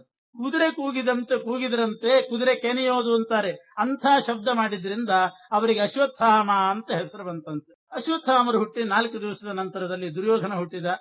ದುರ್ಯೋಧನ ಹುಟ್ಟಿ 4ನೇ ದಿವಸನೇ ಭೀಮಸೇನ ಹುಟ್ಟಿದ ದಿನನೇ ದುಶ್ಯಾಸನ ಹುಟ್ಟಿದ್ದ ಗಡಿಗೆಯಿಂದ. ಭೀಮಸೇನ ಹುಟ್ಟಿ 2 ತಿಂಗಳ ನಂತರ ಬಲರಾಮ ಹುಟ್ಟಿದ. ಬಲರಾಮ ಹುಟ್ಟಿ 3 ತಿಂಗಳಿಗೆ ದೇವಕಿ ದೇವಿಯಲ್ಲಿ ಕೃಷ್ಣ ಅವತಾರ ಆಗಿದೆ. ಕೃಷ್ಣ ಹುಟ್ಟಿದ ಅದೇ ವರ್ಷನೇ 6 ತಿಂಗಳ ನಂತರದಲ್ಲಿ ಅರ್ಜುನ ಹುಟ್ಟಿದ್ದಾನೆ. ಯಸ್ಮಿನ್ ನಬ್ದೆ ಭಾದ್ರಪದೇ ಸಮಾಸೆ. ಭಾದ್ರಪದ ಮಾಸ ಅಂದ್ರೆ ನಮ್ಮ ಚಾಂದ್ರಮಾನದ ಪದ್ಧತಿ ಪ್ರಕಾರ ಶ್ರಾವಣ. ಯಾವ ವರ್ಷದಲ್ಲಿ ಕೃಷ್ಣ ಅವತಾರ ಮಾಡಿದನೋ ಅದೇ ಇದರ ಫಾಲ್ಗುಣದಲ್ಲಿ ಅರ್ಜುನ ಹುಟ್ಟಿದ್ದಾನೆ. ಆದ್ರಿಂದ ಒಂದೇ ವರ್ಷದಲ್ಲಿ ಕೃಷ್ಣ ಮತ್ತು ಅರ್ಜುನ ಹುಟ್ಟಿದವರು. 6-7 ತಿಂಗಳು ಸಣ್ಣವನಷ್ಟೇನು. ಈ ರೀತಿ ಇವರ ಅವತಾರಗಳೆಲ್ಲ ಆಗಿದೆ. ಮುಂದೆ ಅರ್ಜುನ ಹುಟ್ಟಿಯಾದ ನಂತರದಲ್ಲಿ ಮಾದ್ರಿ ಅವಳು ಅಪೇಕ್ಷೆ ಪಡ್ತಾ ಇದ್ದಾಳೆ, ತನಗೂ ಮಕ್ಕಳಾಗಬೇಕು ಅಂತ ಅಪೇಕ್ಷೆ. ಕುಂತಿಗೆ 3 ಮಕ್ಕಳು ಹುಟ್ಟಿದ್ರು, ತನಗೆ ಮಕ್ಕಳಾಗಬೇಕು ಅಂತ ಅಪೇಕ್ಷೆ ಪಟ್ಟು ಮಾದ್ರಿ ಪಾಂಡುರಾಜನ ಹತ್ರ ಪ್ರಾರ್ಥನೆ ಮಾಡಿಕೊಳ್ತಾಳೆ. ನಾಳೆ ಅನಂತರದಲ್ಲಿ ಮಾದ್ರಿಗೆ ಯೋಚನೆ ಆಯ್ತು. ಕುಂತಿ ತನ್ನ ಮಂತ್ರದಿಂದ ದೇವತೆಗಳನ್ನ ಆಹ್ವಾನ ಮಾಡಿ ಮಕ್ಕಳನ್ನ ಪಡೆದ್ಲು, ನನಗೂ ಮಕ್ಕಳಾಗಬೇಕು ಅಂತ ಮಾದ್ರಿಗೆ ಯೋಚನೆ. ಪಾಂಡುರಾಜನ ಇನ್ನೊಬ್ಬ ಮಾಡದೆ ಮಾದ್ರಿ ಮಕ್ಕಳಾಗಬೇಕು ಅಂತ ಆಸೆ. ಆದರೆ ನಿಯೋಗ ಪದ್ಧತಿಯಿಂದಲೇ ಪಡೀಬೇಕು, ಬೇರೆ ಮಾರ್ಗವೇ ಇದ್ದಿಲ್ಲ. ಪಾಂಡುರಾಜನಿಗಿಂತ ಕೆಳಗಿನವ್ರನ್ನ ಯಾರನ್ನೂ ಆಹ್ವಾನ ಮಾಡೋ ಹಾಗಿಲ್ಲ, ಅದು ನಿಯೋಗ ಪದ್ಧತಿಯಲ್ಲಿ ನಿಷಿದ್ಧ. ಕುಂತಿ ಏನೋ ತನ್ನ ಮಂತ್ರದ ಪ್ರಭಾವದಿಂದ ಮಂತ್ರೋಚ್ಚಾರಣೆ ಮಾಡಿ ದೇವತೆಗಳನ್ನ ಕರೆದು ಬಿಟ್ಲು. ಮಾದ್ರಿ ಕರೆದ್ರೆ ಬರ್ಬೇಕಲ್ಲ, ಸುಮ್ಮನೆ ದೇವತೆಗಳನ್ನು ಕರೆದ್ರೆ ಬರೋದಿಲ್ಲ ದೇವತೆಗಳು. ಆ ಮಂತ್ರ ಇದ್ರೆ ಮಾತ್ರ ದೇವತೆಗಳು ಬರ್ತಾರೆ. ಆ ಮಂತ್ರ ಕುಂತಿಗ್ ಗೊತ್ತು. ಅದಕ್ಕೆ ಮಾದ್ರಿ ಪಾಂಡುರಾಜನ ಹತ್ರ ಬಂದು ಕೇಳ್ಕೊಳ್ತಾಳೆ, ಜಾತಾಸುತಾಸ್ತೆ ಪ್ರವರಾ ಪೃಥಾಯಾಮ್. ನಿಮಗಿರೋದು 2 ಹೆಂಡಂದ್ರು, ನಾನು ಮತ್ತು ಕುಂತಿಯಲ್ಲಿ 3 ಮಕ್ಕಳು ಹುಟ್ಟಿದ್ರು. ಏಕಾನಪತ್ಯಾಹ ಮತಃ ಪ್ರಸಾದಾತ್. ನಾನೊಬ್ಬಳು ಮಕ್ಕಳಿಲ್ಲದೆ ಉಳಿಬೇಕಾಗ್ತದೆ. ನನಗೂ ಕೂಡ ಆ ಒಂದು ಭಾಗ್ಯ ಬೇಕಲ್ಲ, ಆ ಸೌಖ್ಯ ನನಗೂ ಕೂಡ ಬೇಕು, ಇಲ್ದಿದ್ರೆ ಕೊರಗಿರ್ತದೆ. ತದೈವ ಭೂಯಾಸಮಹಂ ಸುತೇತ ವಿಧತ್ಸ್ವ ಕುಂತೀಂ ಮಮ ಮಂತ್ರದಾತ್ರೀಂ. ಆದ್ರಿಂದ ನೀವು ಕುಂತಿಗೆ ಹೇಳಿ ಆ ಮಂತ್ರ ನನಗೆ ಹೇಳಲಿಕ್ಕೆ ಹೇಳ್ರಿ ಅಂತಂದ. ನನಗೆ ಮಂತ್ರ ಉಪದೇಶ ಕೊಡೋ ಹಾಗೆ ಕುಂತಿಗೆ ಹೇಳ್ರಿ ನೀವು. ಪಾಂಡುರಾಜನಿಗೂ ಹೌದು ನಿಜವಾಗಿಯೂ ರಾಷ್ಟ್ರ ರಕ್ಷಣೆ ಮಾಡ್ಲಿಕ್ಕೆ, ರಾಜ್ಯ ಪರಿಪಾಲನೆ ಮಾಡ್ಲಿಕ್ಕೆ 3 ಮಂದಿ ಸಾಕಾಗಿತ್ತು. ಆದರೂ ಸ್ವಲ್ಪ ಮಾನವೀಯತೆ ಇಲ್ಲಿ ಪ್ರವೇಶ ಮಾಡಿತು. ನಿಯೋಗ ಪದ್ಧತಿಯಿಂದಲೇನೆ ಮಾದ್ರಿಗೂ ಹೇಳೋಣ ಅಂತ ಪಾಂಡುರಾಜ ತಯಾರಾದ. ಯಾಕೆಂದ್ರೆ ರಾಷ್ಟ್ರದ ರಕ್ಷಣೆಗೆ ಸಾಕಾಗಿತ್ತು. ಧರ್ಮರಾಜ, ಇವನು ಭೀಮ, ಅರ್ಜುನ 3 ಜನ ಇದ್ದಾರೆ, ಇನ್ನು ಮತ್ತೊಬ್ಬರು ಬೇಕಾಗಿಲ್ಲ ನಿಜವಾಗಿಯೂ. ಆದರೂ ಕೂಡ ಮಾದ್ರಿ ಕೇಳ್ಕೊಳ್ತಾ ಇದ್ದಾಳೆ, ಹೆಂಡತಿ ತನ್ನನ್ನು ಮದುವೆ ಮಾಡಿಕೊಂಡವಳು, ಅವಳಿಗೆ ವಂಚನೆ ಆಗಬಾರದು, ಮಕ್ಕಳಿಲ್ದವಳು ಅಂತ ಆಗಬಾರ್ದವಳು, ಅದಕ್ಕೋಸ್ಕರ ಅಂತ್ಯಕಾಲಕ್ಕಾದರೂ ಬೇಕಾಗ್ತದೆ. ಈ ದೃಷ್ಟಿಯಿಂದ ಪಾಂಡುರಾಜ ಮಾನವೀಯತೆಯಿಂದ ಯೋಚನೆ ಮಾಡ್ತಾನೆ. ಹೌದು, ಮಾದ್ರಿ ಹೇಳೋದು ನಿಜ. ತನ್ನ ಸವತಿಯಾದಂಥ ಕುಂತಿಗೆ ಮಕ್ಕಳಿದ್ದಾಗ ಅವಳಿಗೆ ಇಲ್ಲದೆ ಇದ್ರೆ ಎಷ್ಟು ಕೊರಗಾದೀತು. ಅದಕ್ಕೋಸ್ಕರ ಹೇಳೋಣ ಅಂತ ಬಂದು ಕುಂತಿ ಹತ್ರ ಹೇಳ್ತಾನೆ, ನಿನಗಿದ್ದಂಥ ಮಂತ್ರವನ್ನ ಮಾದ್ರಿಗೂ ಉಪದೇಶ ಮಾಡು, ಅವಳು ಯಾರಾದ್ರೂ ದೇವತೆಗಳನ್ನ ಕರೆದು ಮಕ್ಕಳನ್ನ ಪಡೀಲಿ ಅಂತ ಹೇಳಿದ. ಕುಂತಿದು ಒಳ್ಳೆ ಸ್ವಭಾವ. ಆ ಒಳ್ಳೆ ಸ್ವಭಾವ ಬಹಳ ಸಾತ್ವಿಕಳು ಕುಂತಿ. ಇತಿ ರೀತಃ ಪ್ರಾಹ ಪೃಥಾಂಸ ಮಾದ್ರೈ ದಿಶಸ್ವ ಮಂತ್ರಂ ಸುತದಂ ವರಿಷ್ಠಂ ಇತ್ಯೂಚಿ ವಾಂಸಂ ವತಿಮಾಹ ಯಾದವಿ ದದ್ಯಾಂ ತ್ವದರ್ಥೇತು ಸಕೃತ್ ಫಲಾಯ. ಗಂಡನ ಮಾತಿಗೆ ಅಲ್ಲ ಅಂತಾಳೇನು ಕುಂತಿ ಒಪ್ಪಿದ್ಲು. ಅವಶ್ಯವಾಗಿ ನಾನು ಮಾದ್ರಿಗೆ ಮಂತ್ರ ಹೇಳ್ತೇನೆ, ಆದ್ರೆ ಅದು ಒಂದೇ ಸಲ ಜಪ ಮಾಡಿದ್ರೆ ಫಲ ಕೊಡ್ತದೆ, ಮತ್ತೊಂದು ಸಲ ಆವೃತ್ತಿ ಮಾಡಿದ್ರೆ ಅದಕ್ಕೆ ಫಲ ಇಲ್ಲ. ಈ ರೀತಿ ನಾನು ಹೇಳಿಕೊಡ್ತೀನಿ ಎಂದವಳು. ಇದರಿಂದ ಯೋಚನೆ ಮಾಡ್ರಿ, ಮಂತ್ರ ಅಂತೂ ಮಾದ್ರಿಗೆ ಹೇಳಿದ್ಲು ಕುಂತಿ, ಮಂತ್ರ ಬಂತು, ಆದ್ರೆ ಒಂದು ಸಲ ಹೇಳಿದ್ರೆ ಮಾತ್ರ ಫಲ, ಮತ್ತೆ ಎಷ್ಟು ಸಲ ಹೇಳಿದ್ರು ಅದಕ್ಕೆ ಫಲ ಇಲ್ಲ. ಅಂದ್ರೆ ಒಂದು ಮಂತ್ರ ನಾವು ಗುರುಗಳಿಂದ ಉಪದೇಶ ತಗೊಂಡಾಗ ಅದು ಫಲ ಕೊಡಬೇಕಾದ್ರೆ ಮಂತ್ರ ಬಂತು ಆಗೋಯ್ತು ಅಂತ ಅರ್ಥ ಅಲ್ಲ. ಆ ಮಂತ್ರ ಫಲಿಸಲಿ ಅಂತ ಗುರುಗಳಿಗೆ ಇಚ್ಛೆ ಇದ್ರೆ ಮಾತ್ರ ಆ ಮಂತ್ರ ಫಲಿಸ್ತದೆ, ಹೊರತು ಅವ್ರಿಗೆ ಇಚ್ಛೆ ಇಲ್ದಿದ್ರೆ ಆ ಮಂತ್ರ ಹೇಳಿದ್ರೂ ಫಲಿಸೋದಿಲ್ಲ. ಅದು ಕುಂತಿ ಹೇಳ್ತಾಳೆ, ಒಂದೇ ಸಲ ಫಲಿಸಲಿ, ಇನ್ನೊಂದ್ಸಲ ಅವಳು ಹೇಳಿದ್ರೂ ಕೂಡ ಅದಕ್ಕೆ ಫಲ ಬಾರದೇ ಇರಲಿ ಅಂತ ಆ ರೀತಿ ಹೇಳಿಕೊಟ್ಲಂತ. ಇವತ್ತಿಗೆ ಅದರ ಪರಿಕಲ್ಪನೆ ಇಲ್ಲದೇನೆ ಮಂತ್ರೋಪದೇಶ ಎಷ್ಟೋ ಜನ ತಗೊಂಡಿರ್ತಾರೆ, ಆ ಗುರುಗಳನ್ನೇ ವಿರೋಧ ಮಾಡೋದಿರ್ತದೆ, ಆ ಗುರುಗಳಿಗೆ ದ್ರೋಹ ಬಗೆತಾರೆ. ಆವಾಗ ಅವರೇನಾದ್ರೂ ಇವನಿಗೆ ನಾನು ಕೊಟ್ಟ ಮಂತ್ರ ಫಲಿಸದೇ ಇರಲಿ ಅಂತ ಅಂದ್ಕೊಂಡು ಬಿಟ್ರೆ ಹೋಯ್ತು ಆ ಮಂತ್ರ. ಹಾಗಿದ್ರೂ ಮಂತ್ರ ಬಂದಿದೆಯಲ್ಲ, ವಿದ್ಯೆ ಬಂದಿದೆಯಲ್ಲ ಅಂತ ಏನು ಬೀಗೋ ಹಾಗಿಲ್ಲ. ಆ ಗುರು ಎಲ್ಲಿವರೆಗೆ ಅನುಗ್ರಹ ಮಾಡ್ತಿರ್ತಾನೆ ಆವಾಗ ಮಾತ್ರ ಮಂತ್ರ ಫಲಿಸದೆ, ಇಲ್ದಿದ್ರೆ ಇಲ್ಲ ಅಂತ. ಇದು ವೈದಿಕ ಮಂತ್ರಗಳಲ್ಲಿ ಈ ಒಂದು ಸ್ವಾರಸ್ಯ ಇದೆ. ಆದ್ರೆ ವೈದಿಕ ಮಂತ್ರಗಳು ಹಾಗಲ್ಲ. ಆ ಮಂತ್ರೋಪದೇಶ ಕೊಟ್ಟವರ ಸಂಕಲ್ಪ ಇರ್ಬೇಕಂತ, ಇದ್ರೆ ಮಾತ್ರ ಫಲಿಸ್ತದೆ, ಇಲ್ದಿದ್ರಿಲ್ಲ. ನಾರದರು ಒಳ್ಳೆ ಪುರಾಣ ಹೇಳಿದ್ರು, ಭಕ್ತಿ ಸೂತ್ರಗಳನ್ನೆಲ್ಲ ಹೇಳಿದ್ರು. ಕಯಾಧುವಿನ ಗರ್ಭದಲ್ಲಿದ್ದಂಥ ಪ್ರಹ್ಲಾದನಿಗೆ ಅದರ ಫಲ ಆಯಿತು, ಕಯಾಧುವಿಗೆ ಆಗ್ಲಿಲ್ಲ. ಸ್ವಾರಸ್ಯ ನೋಡಿ, ಡೈರೆಕ್ಟ್ ಆಗಿ ಕೇಳಿದವಳು ಕಯಾಧು, ಪ್ರಹ್ಲಾದನ ತಾಯಿ. ಗರ್ಭದೊಳಗಿದ್ದುಕೊಂಡು ಕೇಳಿದವನು ಪ್ರಹ್ಲಾದ, ಅವನಿಗೆ ಫಲ ಸಿಕ್ತು, ಕಯಾಧುವಿಗೆ ಸಿಗಲಿಲ್ಲ. ಪ್ರಹ್ಲಾದನಿಗಿದ್ದಂಥ ಭಕ್ತಿ ಕಯಾಧುವಿಗೆ ಇದ್ದಿಲ್ಲ. ಯಾಕಿದ್ದಿಲ್ಲ? ಮಂತ್ರ ಅದು ಆ ಪುರಾಣ ಕೇಳಿದ್ದು ಮುಖ್ಯ ಅಲ್ಲ, ಯಾರನ್ನ ಸಂಕಲ್ಪದಲ್ಲಿಟ್ಟುಕೊಂಡು ಯಾರಿಗೆ ಫಲಿಸಲಿ ಅಂತ ಅವ್ರು ಹೇಳಿದ್ರು ಅವ್ರಿಗೆ ಫಲಿಸ್ತದೆ, ಇಲ್ದಿದ್ರಿಲ್ಲ. ಇದು ವೈದಿಕ ವಿದ್ಯೆ, ಆಧ್ಯಾತ್ಮಿಕ ವಿದ್ಯೆಯಲ್ಲಿ ಈ ಒಂದು ಸ್ವಾರಸ್ಯ ಇದೆ. ಆದ್ರಿಂದಲೇ ಹೇಳಿದ್ರು ಗುರುಪ್ರಸಾದೋ ಬಲವಾನ್. ಗುರುಗಳ ಪ್ರಸಾದ ಮುಖ್ಯ, ಅವರು ಹೇಳಿದ ಮಂತ್ರ ಮುಖ್ಯ ಅಲ್ಲ, ಅವರ ಪ್ರಸಾದ ಮುಖ್ಯ. ಮಂತ್ರ ಹೇಳ್ಕೊಟ್ಬಿಟ್ಟಿರ್ತಾರೆ, ಅದು ಬಾಯ್ಪಾಠ ಇರ್ತದೆ ನಮಗೆ, ಅದನ್ನ ನಾನು ಉಪಯೋಗಿಸ್ಕೊಳ್ತೀನಿ ಅಂತಂದ್ರೆ ಅವರ ಪ್ರಸಾದ ಇಲ್ಲದಿದ್ರೆ ಆ ಮಂತ್ರ ಉಪಯೋಗ. ಆದ್ರಿಂದ ಕುಂತಿ ಹೇಳ್ತಾಳೆ, ಮಾದ್ರಿಗೆ ನಾನೇನೋ ಮಂತ್ರೋಪದೇಶ ಕೊಡ್ತೇನೆ, ಆದ್ರೆ ಅವಳು ಒಂದೇ ಸಲ ಆವೃತ್ತಿ ಬಳಸಬೇಕು, ಮತ್ತೊಂದು ಸಲ ಆವೃತ್ತಿ ಮಾಡಿದರೆ ಅದಕ್ಕೆ ಫಲ ಸಿಗೋದಿಲ್ಲ. ತದರ್ಥೇತು ಸಕೃತ್ ಫಲಾಯ ಅಂತ ಇಷ್ಟು ಹೇಳಿ ಕೊಟ್ಟಿದ್ದಾಳೆ. ಆ ಮಂತ್ರ ಎಷ್ಟು ಸ್ವಾರಸ್ಯವಾದದ್ದು ಅಂತಂದ್ರೆ, ದೇವತೆಗಳನ್ನು ಕರೆಯೋ ಮಂತ್ರ. ಆ ಮಂತ್ರಕ್ಕೆ ಇಷ್ಟು ಈ ರೀತಿಯ ಪದ್ಧತಿ ಇತ್ತು. ಆ ಮಂತ್ರೋಚ್ಚಾರಣೆ ಮಾಡಿ ಯಾರದ್ದಾದ್ರೂ ದೇವತೆಗಳ ಹೆಸರು ಹಿಡಿದು ಕರಿಬೇಕಂತ. ಒಂದು ಹೆಸರಿಗೆ ಒಂದು ಮಂತ್ರ. ಈಗ ಒಂದೇ ಮಂತ್ರ ಹೇಳಿ 4 ಹೆಸರು ಕರೆಯೋ ಹಾಗಿಲ್ಲ. ಒಂದು ಮಂತ್ರ ಹೇಳಿದ್ರೆ ಅದಕ್ಕೆ ಒಂದೇ ಹೆಸರು ಕರಿಬೇಕು. ಇನ್ನೊಬ್ಬನೇ ಅವನಾದ್ರೂ ಬರಬೇಕು ಅಂತಂದ್ರೆ ಕುಂತಿಗೆ ಮತ್ತೊಂದ್ಸಲ ಮಂತ್ರ ಹೇಳಬೇಕು, ಮತ್ತೊಂದು ಹೆಸರು ಹೇಳಬೇಕು. ಆ ರೀತಿ ಕರಿಬೇಕು. ಅದು ವಿಶೇಷ ಹೆಸರನ್ನು ಕರಿಬೇಕಂತ. ಮಂತ್ರ ಹೇಳಿಬಿಟ್ಟು ದೇವರೇ ಬನ್ನಿ ಅಂತಂದ್ರೆ ಯಾರು ಬರೋದಿಲ್ಲ. ಅವಾಗ ದೇವ ಆಗಚ್ಚ ಅಂದ್ರೆ ಯಾರು ಬರೋದಿಲ್ಲ. ಯಾಕೆ? ದೇವ ಅಂತ ಅನ್ನೋದು ಯಾರ ಹೆಸರು ಅಲ್ಲ, ವಿಶೇಷ ಹೆಸರಿದ್ರೆ ಮಾತ್ರ ಬರ್ಬೇಕಂತ. ಈಗ ಲೋಕದಲ್ಲಿ ನೋಡ್ತೀವಲ್ಲ ನಾವು, ಗುರುಗಳು ಕೆಲಸ ಎಲ್ಲ ಕರಿತಿರ್ತಾರೆ, 10 ಜನ ಶಿಷ್ಯರಿದ್ದಾಗ ಏನೋ ಕೆಲಸ ಆಗಿ ಯಾರಿದ್ದೀರಪ್ಪ ಸ್ವಲ್ಪ ಬರ್ರಿ ಅಂತಂದ್ರೆ ಯಾರೂ ಬರೋದಿಲ್ಲ. ಯಾರಿದ್ದೀರಿ ಬರ್ರಿ ಅಂತಂದ್ರೆ ಅವನು ಹೋಗ್ಲಿ ಅಂತ ಇವನು ಹೋಗ್ಲಿ ಅಂತ ಅವನು, ಯಾರೂ ಬರೋದಿಲ್ಲ. ಹೆಸರು ಹೇಳಿದ್ರೆ ಮಾತ್ರ ಬರ್ತಾರೆ. ಹಾಗಿರ್ತದೆ. ಯಾರಾದ್ರೂ ಇದ್ರ ಯಾರಿದ್ದೀರಿ ಅಂದ್ರೆ ಯಾರೂ ಇಲ್ಲ ಅವ್ರ ಪಾಲಿಗೆ ಆವಾಗ. ಅದರಿಂದ ದೇವ ಆಗಚ್ಚ ಅಂತಂದ್ರೆ ಯಾರೂ ಬರೋದಿಲ್ಲ ಅಂತ. ಆ ದೇವತೆಗಳಲ್ಲಿ ವಿಶೇಷ ಹೆಸರೇನಿರ್ತದೆ ಅವರದ್ದೇ ಹೇಳಬೇಕು. ಹಾಗೆ ಆ ಮಂತ್ರಕ್ಕೆ ವಿಶೇಷ ಹೆಸರಿನಿಂದ ಕರಿಬೇಕು. ಅದು ಒಂದು ನಾಮಕ್ಕೆ ಒಂದು ಮಂತ್ರ. ಮತ್ತೊಂದು ನಾಮವನ್ನು ಉಚ್ಚಾರಣೆ ಮಾಡಬೇಕಾದ್ರೆ ಇನ್ನೊಂದ್ಸಲ ಮಂತ್ರ ಹೇಳಬೇಕು. ಆದ್ರೆ ಕುಂತಿ ಹೇಳಿದ್ದು ಮಾದ್ರಿ 2ನೇ ಸಲ ಉಚ್ಚಾರಣೆ ಮಾಡಿದ್ರೆ ಫಲ ಸಿಗೋದಿಲ್ಲ. ಒಂದೇ ಹೆಸರು, ಒಂದೇ ಮಂತ್ರ, ಒಂದೇ ಸಲ ಉಚ್ಚಾರಣೆ ಮಾಡಬೇಕು ಅಂತ ಹೇಳಿ ಕೊಟ್ಲು. ಉವಾಚ ಮಾದ್ರೈ ಸುತದಂ ಮನುಂಚ ಪುನಃ ಫಲಂತೇನ ಭವಿಷ್ಯತೀತಿ. ಮೊದಲೇ ಹೇಳಿಬಿಟ್ರು, ಇನ್ನೊಂದ್ಸಲ ನೀನು ಬಳಸಬೇಡ, ನಿಂಗೆ ಫಲ ಆಗೋದಿಲ್ಲ ನೋಡು. ಆಮೇಲೆ ಆ ಮಾದ್ರಿ ಮಹಾ ಬೆರಿಕೆ ಅವಳು. ಕುಂತಿ ಸ್ವಲ್ಪ ಭೋಳೆ ಸ್ವಭಾವ, ಯಥಾರ್ಥ ಅಂತಾರಲ್ಲ ಹಂಗೆ ಕುಂತಿ. ಮಾದ್ರಿ ಮಹಾ ಬೆರಿಕೆ. ಯೋಚನೆ ಮಾಡಿದ್ಲು ಒಂದೇ ಸಲ ಮಂತ್ರೋಚ್ಚಾರಣೆ ಮಾಡ್ಬೇಕಂತ. ಒಂದೇ ಹೆಸರು ಕರಿಬೇಕಂತೆ. ನಾನು ಒಂದೇ ಹೆಸರು ಯಾವುದಾದ್ರೂ ದೇವತೆ ಕರೆದ್ರೆ ಒಬ್ಬನೇ ಬರ್ತಾನೆ, ಒಂದೇ ಮಗು ಹುಟ್ಟುತ್ತದೆ. ಇವಳು ಹಾಗಿದ್ರು ಇನ್ನೊಂದ್ಸಲ ಮಂತ್ರೋಚ್ಚಾರಣೆ ಮಾಡಬಾರದು ಅಂದಿದ್ದಾಳೆ. ಆದ್ರೂ ಎರಡು ಮಕ್ಕಳನ್ನ ಪಡೀಬೇಕು. ಏನು ಮಾಡಬೇಕು ಅಂತ ಬಹಳ ವಿಚಾರ ಮಾಡಿದ್ಲು, ಯೋಚನೆ ಮಾಡಿದ್. ದೇವತೆಗಳಲ್ಲಿ ಒಂದು ಹೆಸರು ಕರೆದಾಗ ಇಬ್ರು ಬರಬೇಕು, ಅಂಥವ್ರು ಯಾರಿದ್ದಾರೆ ಅಂತ ವಿಚಾರ ಮಾಡಿ. ಒಂದೇ ಹೆಸರಿಗೆ ಇಬ್ರು ಬಂದಿರಬೇಕು. ಎರಡು ಹೆಸರು ಕರಿಕೂಡುದು ಅಂತ ಹೇಳಿಬಿಟ್ಟಿದ್ದಾಳೆ. ಒಂದೇ ಹೆಸರು ಇಬ್ರು ಬರಬೇಕು. ವಿಚಾರ ಮಾಡಿ. ಅಶ್ವಿನಿ ದೇವತೆಗಳು ಅಂತಿದ್ದಾರೆ.